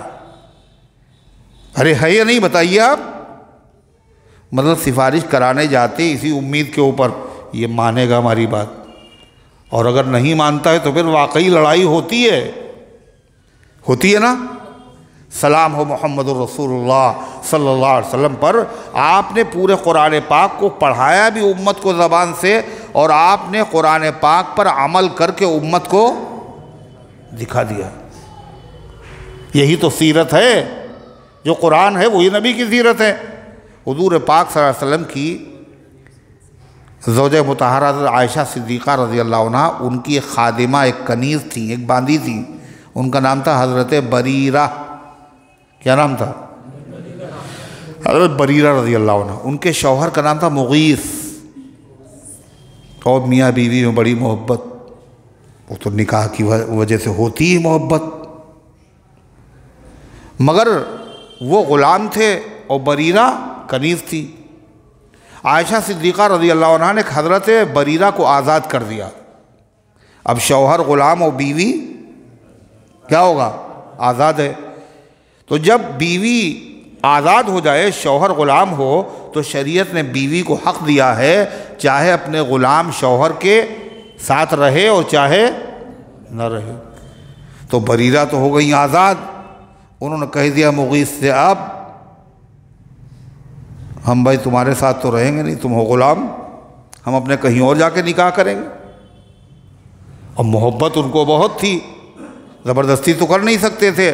حضرت مغیث رو رہے ہیں زار و قطار، مگر بریرہ کو ترس نہیں آ رہا. لوگوں نے حضور صلی اللہ علیہ وسلم کو بتایا، آپ نے بلایا بریرہ کو. بریرہ ان کے ساتھ رہ جاؤ، مغیث کے ساتھ، ان کو محبت ہے، رشتہ مت توڑو، یا اگر نکاح تمہارا ختم ہو چکا ہے پھر سے کر لو. تو بریرہ کون تھی بتاؤ؟ کون تھی؟ کنیز، یعنی باندی گھر کی. اور باندی اور کنیز کو، آج کل باندی کنیز نہیں ہیں، خالی نوکر ہم لوگ رکھتے ہیں، مگر نوکر کو بھی کسی معاملے میں دخل دینے کا حق ہوتا ہے. یہ اللہ کے نبی کے گھر کی کنیز ہے اور حضور کے گھر کی کنیز ہے. تو اللہ کے نبی کے گھر کی ہر چیز کیا ہوتی؟ اعلیٰ درجے کی ہوتی ہے. یہ کنیز ہیں مگر ان کے پاس دماغ کیسا ہے جو بادشاہوں کے پاس بھی نہیں ہوگا. تو جب اللہ کے نبی نے سفارش کی تو حضرت بریرہ نے کیا کیا وہ سنیے، بڑی دلچسپ بات. حضرت بریرہ کہنے لگے، اللہ کے رسول یہ بتائیے، یہ آپ کا حکم ہے یا سفارش؟ پہلے یہ بتائیے. یہ آپ جو کہہ رہے ہیں کہ مغیث کے ساتھ رہو، یہ آپ کا حکم ہے یا سفارش؟ یعنی اگر حکم ہے تو ماننا ہر حال میں لازم ہے، اس لیے کہ اگر نہ مانے نبی کا فیصلہ تو پھر وہ مومن نہیں، اور اگر سفارش ہے تو پھر گنجائش نکل سکتی ہے۔ تو آپ نے فرمایا بریرہ حکم نہیں ہے، سفارش ہے۔ کہنا اے اللہ کے رسول پھر ہم آپ کی سفارش نہیں مانیں گے، آپ کی سفارش۔ ایک جملہ جو اللہ کے نبی نے ناراضگی کا کہا ہو، چہرے پہ پیشانی پہ بل پڑے ہو، کچھ نہیں، اور سفارش کس سے کر رہے ہیں؟ بہت بڑے افسر سے نہیں کر رہے، کنیز سے کر رہے ہیں، اور اللہ کے نبی کر رہے ہیں، اور انہوں نے سفارش نہیں مانی تو حضور پاک صلی اللہ علیہ وسلم۔ اور ہم لوگ اس کے اوپر ذرا نماز روزہ ہی تھوڑی دین ہے، یہ بھی دین ہے۔ ہم لوگ سمجھتے خالی نماز روزہ دین ہے، باقی چیزوں میں ہم آزاد ہیں، جیسے چاہیں کریں۔ اصل دین تو یہی ہے۔ معاملات کی خرابی، ہم میں سے ہر آدمی ذرا اپنے گریبان میں منہ ڈال کر کے دیکھے کہ ہم اگر کسی کے بعد جائیں اور سفارش کریں بھئی یہ کام کر دیجئے، اور وہ آدمی انکار کر دے، تو کم سے کم پیشانی کے اوپر سلوٹیں تو پڑیں گے ہی، برا تو اندر سے لگے گا ہی، اور ناگواری کا اظہار، اچھا ٹھیک ہے نہ کریے بھائی، آپ کم سے کم ایسا جملہ ہی کہہ دیں گے آپ زبان سے، جس سے پتہ چلے کہ صاحب کو ناگوار گزرا ہے اور خفا ہے صاحب۔ یہ ہوگا نہیں ہوگا؟ یہ سب شریعت کے خلاف ہے، یہ بھی نہیں ہونا چاہیے۔ حضرت مولانا، اللہ والے لوگ عمل کرتے ہیں، حضرت مولانا ابرار الحق صاحب رحمۃ اللہ علیہ، محی السنہ۔ سونا کہاں ملتا ہے؟ کہاں ملتا ہے بھائی؟ گھاس کی دکان پہ نا۔ اور کپڑا کہاں ملتا ہے؟ لوہار کی دکان پہ۔ اور عطر کہاں ملتا ہے؟ جوتے کی دکان پہ۔ آج تک کوئی آدمی کم سے ناسمجھ سے ناسمجھ آدمی سونا لینے کے لیے ڈاکٹر کی دکان پہ گیا؟ ارے گیا کبھی؟ اور دوا لینے کے لیے کبھی موچی کے یہاں گیا؟ کیوں؟ وہ پتہ ہی یہ ملے گا نہیں بھائی، یہ سونار کی دکان ہے، سونا یہاں ملے گا۔ تو دین کہاں ملے گا یہ نہیں پتہ ہم لوگوں کو۔ یہ کہاں ملے گا؟ یہ دینداروں کے وہاں ملے گا، یہ اللہ والوں کے یہاں ملے گا۔ اللہ والے بزرگان دین، اولیاء اللہ، ان کی خانقاہیں جا کے دیکھو، ان کی زندگی دیکھو۔ حضرت مولانا ابرار الحق صاحب محی السنہ، تو وہ ہمارے وہاں مدرسے میں دارالمبلغین میں ایک طالب علم پڑھتا تھا، اس سے کچھ غلطی ہو گئی ہوگی، قصور ہو گیا، مدرسے کی انتظامیہ نے اس کو مدرسے سے نکال دیا۔ حفظ کر رہا تھا قرآن کا، اس کی شرارت تھی، نکال دیا۔ تو کچھ دنوں کے بعد وہ ایک سفارش نامہ لے کے آیا، اور سفارش نامہ کس کا تھا؟ محی السنہ حضرت مولانا ابرار الحق صاحب۔ اتنے بڑے بزرگ کا سفارش نامہ لے کے آیا کہ حضرت نے فرمایا کہ تعلیم چھوٹ جائے اچھی بات نہیں ہے، اور حفظ ہے، اللہ کا کلام ہے۔ اچھا ٹھیک ہے، ہم لکھتے ہیں خط۔ تو جب خط آیا تو دیکھا اس میں حضرت نے لکھا کہ یہ طالب علم آپ کے وہاں پڑھتا تھا، اور کسی بے اعتدالی کی وجہ سے اس کو مدرسے سے انتظامیہ نے ہٹا دیا، اس کی تعلیم کا نقصان ہو رہا ہے، اور میں آپ کی خدمت میں سفارش کر رہا ہوں، اگر آپ کے اصول اور ضابطے کے خلاف نہ ہو تو آپ اس بچے کو اپنے مدرسے میں تعلیم جاری رکھنے کا موقع دے دیجیے، اگر آپ کے اصول اور ضابطے کے خلاف نہ ہو۔ میری طرف سے کسی قسم کی کدورت اور رنجیدگی کا مظاہرہ نہیں ہوگا، مجھے کوئی افسوس نہیں ہوگا اگر اصول کے اندر یہ چیز نہیں آتی، آپ میری سفارش نہیں اگر قبول کرتے، اصول کے خلاف ہے، تو مجھے کوئی تعامل نہیں ہوگا۔ آپ بتائیے، یہ ہے سفارش کا انداز۔ اتنا بڑا آدمی، تو مدرسے والوں نے کیا کہا؟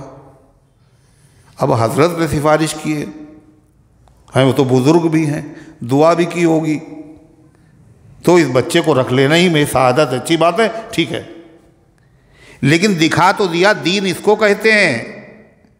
دین صرف نماز روزہ نہیں ہے۔ حضرت فاروق اعظم نے کیا کہا تھا؟ یہ آدمی جو تم نے کہا اچھا آدمی، کیوں کہا پتہ ہے؟ تم نے مسجد میں اس کو سر اٹھاتے سر جھکاتے دیکھا ہوگا، یعنی رکوع سجدہ رکوع سجدہ رکوع سجدہ، اس بیس پہ کہہ دیا تم نے یہ اچھا آدمی ہے۔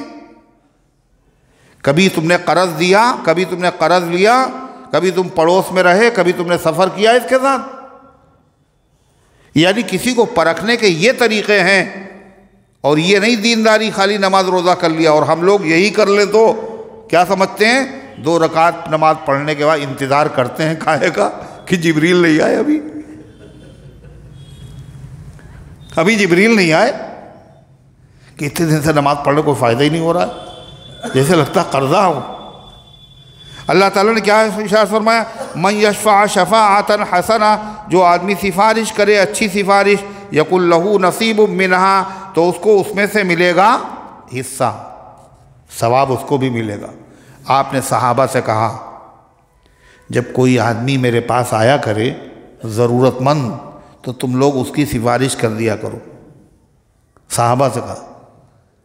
اور اللہ تعالیٰ اپنے نبی کی زبان سے جو چاہے گا فیصلہ کرائے گا، یعنی ضرورت چاہے نبی پوری کرے چاہے نہ پوری کرے، مگر تم لوگ کیا کیا کرو؟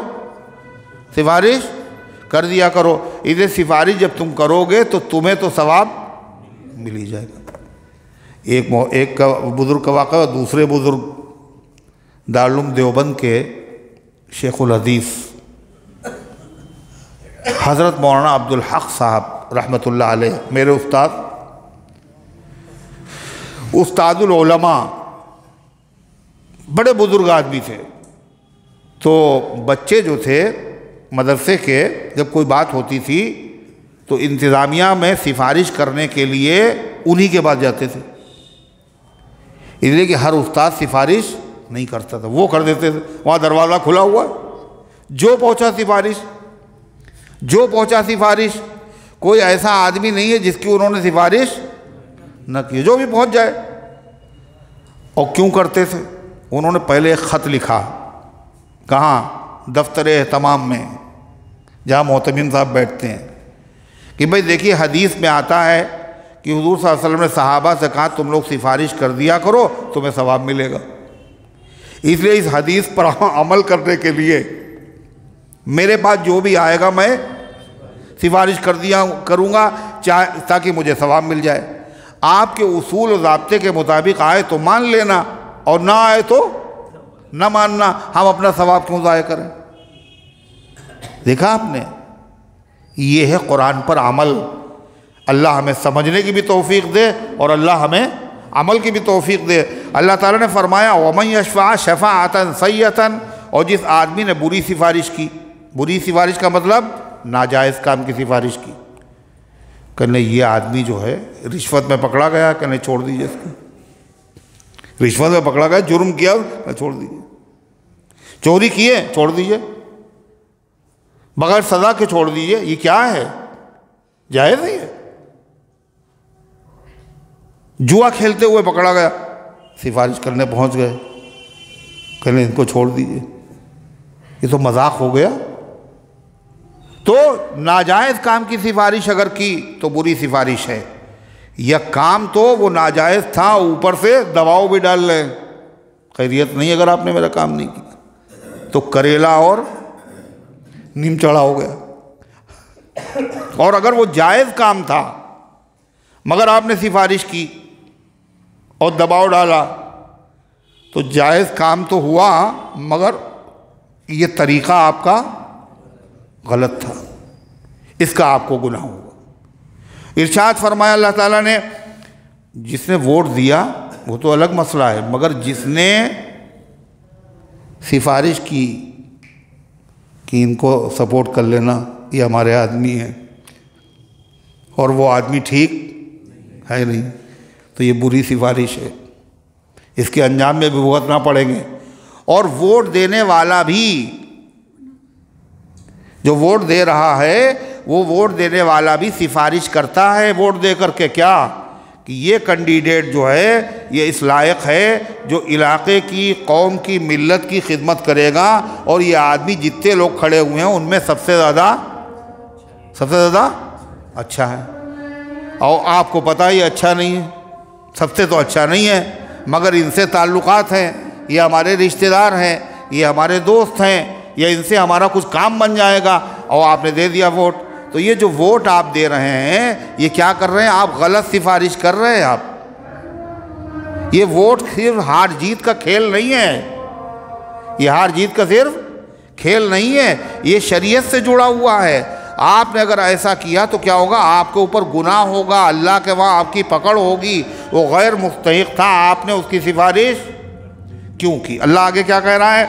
اور جو بری سفارش کرے گا یکن لہو کفل منہا، تو اس کو اس سے حصہ ملے گا، اور اس کا حصہ کیا ہوگا؟ بری سفارش کا گناہ، یعنی گناہ اس کو بھی ہوگا اور گناہ سفارش کرنے والے کو ہوگا۔ وَكَانَ اللَّهُ عَلَىٰ كُلِّ شَيْءٍ مُقِيتًا، اور اللہ ہر چیز پر قادر ہے، یعنی گناہ کرنے والے کو سزا دینے پر قادر ہے اور نیکی کرنے والے کو ثواب دینے پر قادر ہے۔ مقیتہ کے ایک معنی نگراں کے بھی ہیں، یہ تو وہ قادر اللہ ہر چیز پر، مقیتہ ایک معنی نگراں کے، اور اللہ ہر چیز پر نگراں ہے، یعنی جو سفارش آپ فرما رہے ہیں یہ جائز ہے یا ناجائز؟ کس نیت سے آپ کر رہے ہیں؟ آپ کا مقصد کیا ہے؟ کوئی جانے یا نہ جانے مگر اللہ جانتا۔ مقیت کے ایک معنی روزی دینے والے کے بھی ہیں، اللہ ہر ایک کو روزی دینے والا ہے، یعنی غلط سفارش نہ کرنا، اس لیے اس غریب کا کام چل جائے، اس لیے کہ روزی آپ کے ذمہ نہیں ہے، روزی اللہ کے ذمہ ہے۔ اللہ فرماتا ہے وَإِذَا حُيِّيتُم بِتَحِيَّةٍ فَحَيُّوا بِأَحْسَنَ مِنْهَا أَوْ رُدُّوهَا إِنَّ اللَّهَ كَانَ عَلَىٰ كُلِّ شَيْءٍ حَسِيبًا۔ آگے ذکر ہے دعا کا، سفارش کا ذکر ہوا، آگے کیا ہے؟ دعا کا ذکر ہے۔ تو یہ دونوں میں جوڑ کیا ہے؟ ابھی سفارش کا ذکر تھا، ابھی دعا کا ذکر ہو رہا ہے۔ آدمی اگر بے تعلق بے جوڑ بات کہے تو کیا ہوتا ہے؟ لوگ کہیں گے باتوں میں کوئی وہی نہیں ہے، کبھی یہ کہہ رہے کبھی یہ کہہ رہے، یہ اللہ کا کلام ہے، دونوں میں کیا جوڑ ہے؟ کہ دعا کرنے والا بھی اللہ سے سفارش کرتا ہے۔ جب کوئی کسی کے لیے دعا کرتا ہے اے اللہ اس بیمار کو شفا عطا فرما، تو یہ کیا ہے؟ اے اللہ اس کو کامیابی عطا فرما، سفارش ہی تو ہے۔ اے اللہ مغفرت فرما۔ جنازے کی دعا میں کیا ہوتا ہے؟ بولو کیا کہا؟ وَاجْعَلْهُ شَافِعًا وَمُشَفَّعًا، اے اللہ اس کو سفارش کرنے والا بنا اور اس کی سفارش قبول کیے جانا والا بنا۔ دعا ہے نا، اس لیے یہاں دعا کا اللہ کیا کر رہا ہے؟ وَإِذَا حُيِّيتُمْ، اور جب تمہیں دعا دی جائے، یعنی تمہیں سلام کیا جائے، مسلمانوں سے کہہ رہا ہے ایمان، جب تمہیں سلام کیا جائے، لیکن کہا حُيِّيتُمْ بِتَحِيَّةٍ، تحیہ اصل میں کہتے ہیں اسلام سے پہلے عرب لوگ جب کسی سے ملاقات کرتے تھے اس کو دعا دیتے تھے، کیا دعا دیتے تھے؟ حیاک اللہ، کیا؟ حیاک اللہ، اللہ آپ کو زندہ رکھے، جیسے لوگ کہتے ہیں مولا سلامت رکھے، ہے نا؟ تو ایسے ہی حیاک اللہ، اللہ آپ کو زندہ رکھے۔ اسلام میں کیا ہے؟ اس کی جگہ پر ایک نئی دعا بتائی گئی جو تمام دنیا کی تمام تہذیبوں اور مذاہب میں ایسی دعا کسی مذہب میں نہیں۔ جب کسی سے ملاقات ہو تو کیا کرو؟ سلام کیا کرو۔ ہر قوم میں کسی سے ملتے وقت محبت کے اظہار کے لیے کچھ کلمے سکھائے گئے نہیں؟ ہر قوم کہتی جب ملتی ہے دوسرے سے تو محبت ظاہر کرنے کے لیے، مگر اسلام نے جو دعا سکھائی ہے وہ سب سے الگ، سب سے جامع، سب سے خوبصورت، سب سے حسین۔ کیوں؟ اس میں صرف محبت کا اظہار نہیں ہے بلکہ محبت کا حق بھی ادا کیا جا رہا ہے۔ محبت کا اظہار بھی ہے اور ساتھ ساتھ کیا کہا جا رہا ہے؟ السلام علیکم۔ السلام علیکم کے معنی کیا ہے؟ سلام اللہ کا نام ہے۔ السلام علیکم کا مطلب اللہ رقیب علیکم، اللہ تمہاری حفاظت کرے۔ اللہ تمہاری نگرانی کرے. یہ جو کہتے ہیں نا خدا حافظ، یہ جو کہتے ہیں نا خدا حافظ، السلام علیکم کے معنی وہی، اللہ تمہیں سلامت رکھے، اللہ تمہاری نگرانی کرے، اللہ تمہیں حفاظت سے رکھے. اور جب کہہ دیا السلام علیکم تو اس کے بعد پھر خدا حافظ کی ضرورت، یہ دم چھلا لگانے کی ضرورت پھر نہیں ہے. اس کا مطلب یہ ہے سلام کیا اور خدا حافظ بھی کہا، اس کا مطلب یہ ہوا اللہ نے جو دعا سکھائی تھی وہ کمزور تھی، ہے نا، تو اس لیے اس کے ذریعے سے آپ نے اس کو مضبوط کر دیا ہوگا خدا حافظ. یہ خلاف سنت ہے. اچھا خدا حافظ کب کہا جاتا ہے؟ کب کہا جاتا ہے؟ جب ملتے ہیں نا، جیسے ملے خدا حافظ، کب کہا جاتا ہے؟ رخصت ہوتے وقت سلام، اور اس کے بعد جو ہے جب وہ فون پہ بات کرتے ہیں، جب بات ختم کرتے ہیں تو خدا حافظ. رخصت ہوتے وقت کیا جاتا خدا حافظ. ایسا لگتا کسی کتاب میں لکھا ہے کہ جب ملاقات کرو تو سلام کرو، لیکن جب رخصت ہونے لگو تو کیا کہا کرو؟ خدا حافظ. ایسی پابندی کے ساتھ، اور پڑھے لکھے لوگ، اور ایسا زبان کے اوپر جاری ہے خدا حافظ. حدیث میں کیا ہے پتہ ہے؟ آتے وقت بھی سلام اور جاتے وقت بھی سلام. سلام ہی سے شروعات ہو، سلام ہی پہ گفتگو کا خاتمہ ہو. لیکن ہم لوگ عادی ہو گئے، اور صاحب جو ہے وہ سلام کافی نہیں، وہ خدا حافظ. کچھ لوگ کہہ رہے ہیں خدا حافظ ٹھیک نہیں ہے، انہوں نے اس کے اندر کیا کیا اور ایک پھندنا ٹاکا، کہنے اللہ حافظ کہا کرو. خدا حافظ ہو یا اللہ حافظ ہو، دونوں کے معنی اللہ حفاظت کرے. السلام علیکم کے معنی کیا ہے؟ اللہ تمہیں سلامت رکھے، سلامتی کے ساتھ رکھے، تمہاری نگرانی کرے، تمہاری حفاظت کرے. تو کیا ہوا؟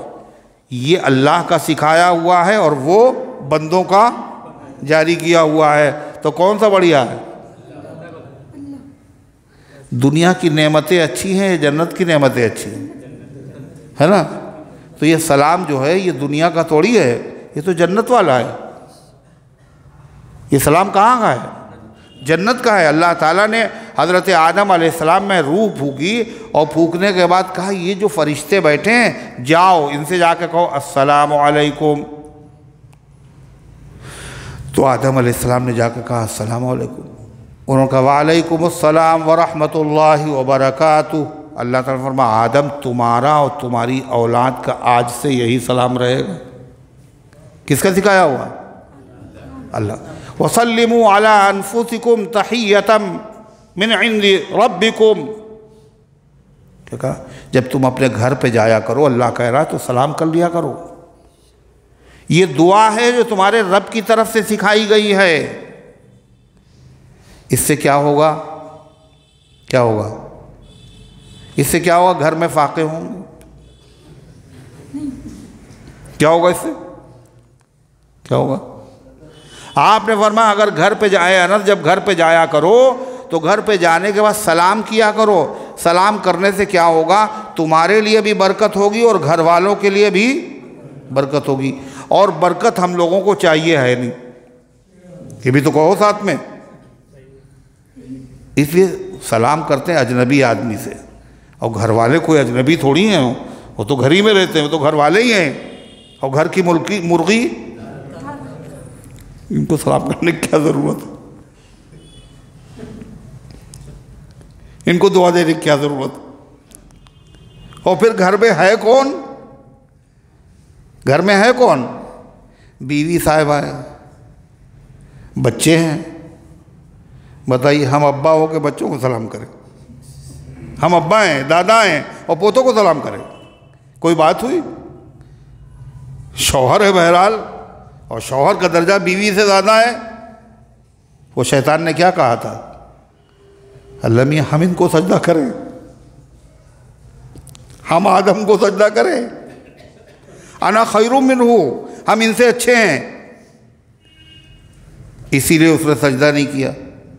اور اس پاگل نے یہ نہیں سوچا کہ سجدہ کروا کون رہا ہے. ارے ان سے ہمیں کیا مطلب ہے؟ ہمیں تو ماننا اس کی ہے جو سب سے بڑا ہے. یہ نہیں سوچا.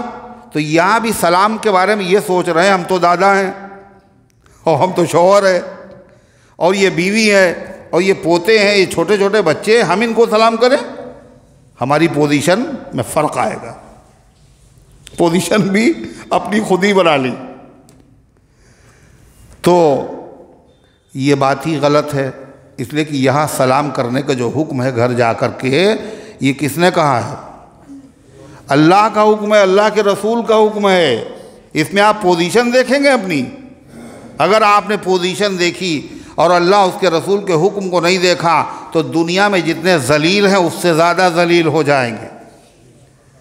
اور اگر اللہ اس کے رسول کو حکم دیکھا، عزت اس امت کی اللہ اس کے رسول کا حکم ماننے میں ہے اور اپنی پوزیشن سنبھالنے میں نہیں ہے. حضرت عمر رضی اللہ عنہ سے کیا کہا تھا انہوں نے؟ جو صحابہ آئے تھے ملنے کے لیے، کہنے حضرت پیوند لگے ہوئے ہیں آپ کے کرتے پہ، بیت المقدس ہے، عیسائیوں کا ملک ہے، شرم آئے گی، مسلمانوں کا سربراہ ہے اور اس کے کپڑوں کے اندر پیوند لگے ہوئے ہیں، کپڑا بدل لیجئے دوسرا آپ. حضرت عمر تو حضرت عمر تھے. کہنے نحن قوم اعزنا اللہ بالاسلام، ہم وہ لوگ ہیں اللہ نے ہمیں کپڑوں کی وجہ سے عزت نہیں دی ہے، اسلام کی وجہ سے عزت دی ہے ہمیں. اور ہم لوگ سمجھ رہے ہیں اپنی پوزیشن سنبھالنے میں عزت ہے. یہ پیر کے گٹے جو ہم لوگوں نے چھپائے ہیں، کاہے کے لیے؟ کھولنے میں سوچ رہے ہیں انسلٹ ہوگی اور چھپانے میں پوزیشن بڑھے گی، اسی لیے دنیا میں ذلیل ہے. حضرت عثمان غنی نے کیا کیا تھا؟ مکے کے مشرکین گٹے چھپاتے تھے اور حضرت عثمان غنی سے کہا گٹے کھول لو. لوگ بے عزت ایسے آدمی کو سمجھتے ہیں، کہنے ان احمقوں کی وجہ سے اپنے نبی کی سنت چھوڑ دیں گے ہم. اللہ نے حضرت عثمان غنی کی عزت میں اضافہ کیا یا کمی؟ بولیے، اضافہ کیا. تو گھر میں جب داخل ہوئے تو کیا ہوا؟ گھر میں داخل ہونے کے بعد کیا کہا؟ سلام کرنا ہے نا. اور حضور پاک صلی اللہ علیہ وسلم کی پوزیشن سے بڑی پوزیشن بولو ہے کسی کی؟ پڑھا لکھا ہو یا جاہل ہو، کوئی بھی ہو، ہے کوئی ایسا جس کو جو عزت ملی ہے وہ نبی کی غلامی کی وجہ سے ملی ہے؟ حضرت زین العابدین حضرت حسین رضی اللہ عنہ کے بیٹے ہیں، حضرت علی کے پوتے. کہنے عبداللہ ابن سبا کو جب میں یاد کرتا ہوں تو میرے رونگٹے کھڑے ہو جاتے. کیوں؟ کہنے اس لیے کہ واللہ کان امیر المومنین، وہ حضرت علی کو خدا کہتا تھا، وہ حضرت علی کو رسول کہتا تھا، وہ حضرت علی کو معصوم کہتا تھا. کہنے واللہ کان امیر المومنین عبدا صالحا، اللہ کی قسم حضرت علی اللہ کے بندے تھے، خالی بندے. ما نال الکرامۃ الا بطاعۃ اللہ ورسولہ، اور حضرت علی کو جو عزت، جو مقام، جو بزرگی حاصل ہوئی ہے وہ صرف اور صرف اللہ کے نبی کی غلامی کی وجہ سے حاصل ہوئی. تو اللہ تبارک و تعالیٰ کی مخلوق میں سب سے باعزت اور سب سے باعظمت اور جس کو عزت ملی ہے اور جس کو ملے گی، یہ سب نبی کے صدقے میں ملی ہے اور نبی کے صدقے میں ملے گی. اللہ کے نبی جب اپنے گھر پہ آتے تھے تو کیا کرتے تھے؟ کہ یہ فاطمہ ہیں، یہ تو میری بچی، ان کو ہم سلام کریں گے. یہ عائشہ میری بیوی، ان کو ہم سلام کریں گے. آپ نے کبھی سوچا؟ آپ جب بھی گھر پہ آئے تو کیا کیا آپ نے؟ السلام علیکم. حضور گھر پہ سلام کر کے آتے تھے. آج پتہ ہے آپ کو، اشراق پڑھ لیں گے اور مسواک خوب رگڑ لیں گے، یہ سنت نہ چھوٹنے پائے، مگر گھر پہ جا کر کے سلام کرنے والی سنت یہ چھوٹی ہوئی نہیں چھوٹی ہوئی. اور کتنی بڑی ہے یہ، کیا مطلب ہے اس کا؟ اصل میں اس کا غلط مطلب سمجھا، اس لیے جو ہے سلام کرنے میں پیچھے ہیں. کیا مطلب ہے اس کا؟ وہ سمجھ رہے ہیں یہ کوئی اعزاز کی چیز ہے، چھوٹا بڑے کو دے اور بڑا آدمی چھوٹے کو نہ دے، وہ یہ سمجھ رہے. سلام دعا ہے. کیا ہے یہ؟ دعا. اللہ تمہیں سلامت رکھے. تو آپ کیا چاہتے ہیں؟ آپ کے بچوں کو اگر آپ سلام کر رہے ہیں، اپنے بچوں کو، اپنی بیوی کو، تو اس کا مطلب یہ ہوا اللہ تمہیں سلامت رکھے۔ اور آپ سوچ رہے ہم ان کو دعا دیں گے نہیں، ہم سلام کریں گے نہیں، ہم ان کو سلام کریں گے نہیں، یہ تو ہمارے بچے ہیں، یہ تو ہماری بیوی ہے۔ اس کا مطلب آپ چاہتے ہیں اللہ ان کو سلامت نہ رکھے، یہ بیمار ہو جائیں، فریکچر ہو جائے، ان کے اوپر چھت گر پڑے۔ ارے یہی تو مطلب چاہتے ہو ہے؟ سلام جب تم کرو گے تو جواب میں وہ لوگ کیا کریں گے؟ وہ بچے کیا کہیں گے؟ انگوٹھا دکھائیں گے نا؟ کیا کریں گے وہ کہیں گے وعلیکم السلام ورحمۃ اللہ وبرکاتہ، یہ کہیں گے۔ اور بچے جو ہیں تتلی تتلی زبان سے کہیں گے، اور معصوم زبان سے کہیں گے، وہ انہوں نے گناہ کیے ہی نہیں، پاکیزہ ہیں۔ ہم بھی دعا دے رہے ہیں ان کو، وہ بھی ہمیں پلٹ کے دعا دے رہے ہیں۔ جو معصوم بچے دعائیں دیں گے ان دعاؤں کی قبولیت کے زیادہ چانسز ہیں یا نہیں ہیں؟ ہم ان کو دعا دے رہے ہیں، وہ ہمیں دعا دے رہے ہیں۔ آپ بتائیے گھر میں سلامتی برسے گی نہیں برسے گی؟ ایک سنت پر عمل کرنے سے کتنے فائدے ہوتے ہیں۔ حضرت مولانا محمد یوسف صاحب رحمۃ اللہ علیہ فرمایا کرتے تھے ایک ایک سنت میں اتنا پاور ہے، ایٹم بم میں اتنا پاور نہیں۔ اتنی طاقت اللہ نے نبی کی ایک ایک سنت میں رکھی ہے، مگر ہم لوگ زبان سے تو کہہ لیتے مگر عمل میں پیچھے ہیں۔ آج آپ لوگوں کو کیا کرنا ہے؟ جب گھر جانا ہے تو کیا کرنا ہے؟ سلام کرنا ہے۔ مگر جب آپ سلام کریں گے تو بیوی صاحبہ بہت آنکھیں پھاڑ کے دیکھیں گی، کہیں گے یہ سورج کدھر سے نکلا آج تک تو انہوں نے سلام کیا نہیں، آج کیسے کر رہے ہیں؟ تو ان کو بتا دینا، کہنا مسئلہ معلوم نہیں تھا، سنت معلوم نہیں تھی، اللہ کے نبی کی سنت ہے، اور پتہ ہے گھر میں برکت ہوگی اس سے، اور گھر والے بیماریوں سے بچ جائیں گے۔ یہ اس کے اندر یہ فائدے ہیں۔ تو سلام کا رواج بڑھے گا یا گھٹے گا؟ اور آدمی سوچے گا ہم کیوں ان کو سلام کریں، ہمیں دعا مل جائے گی۔ آدمی یہ بھی تو سوچتا ہم کیوں یہ کریں ہمیں سلام؟ اچھا اس نے بھی نہیں کیا، آپ نے بھی نہیں کیا، نقصان کس کا ہوا نہیں، دونوں کا نقصان۔ عجیب شریعت ہے، نبی کی عجیب مقدس پاکیزہ تعلیم ہے، جس کے ذریعے سے ایک آدمی کا بھلا نہیں ہے بلکہ سب کا بھلا ہی بھلا ہے۔ اللہ اس حقیقت کو سمجھنے کی توفیق عطا فرمائے، ان گزارشات کو قبول فرمائے، عمل کرنے کی توفیق عطا فرمائے۔ اللہم صلی علی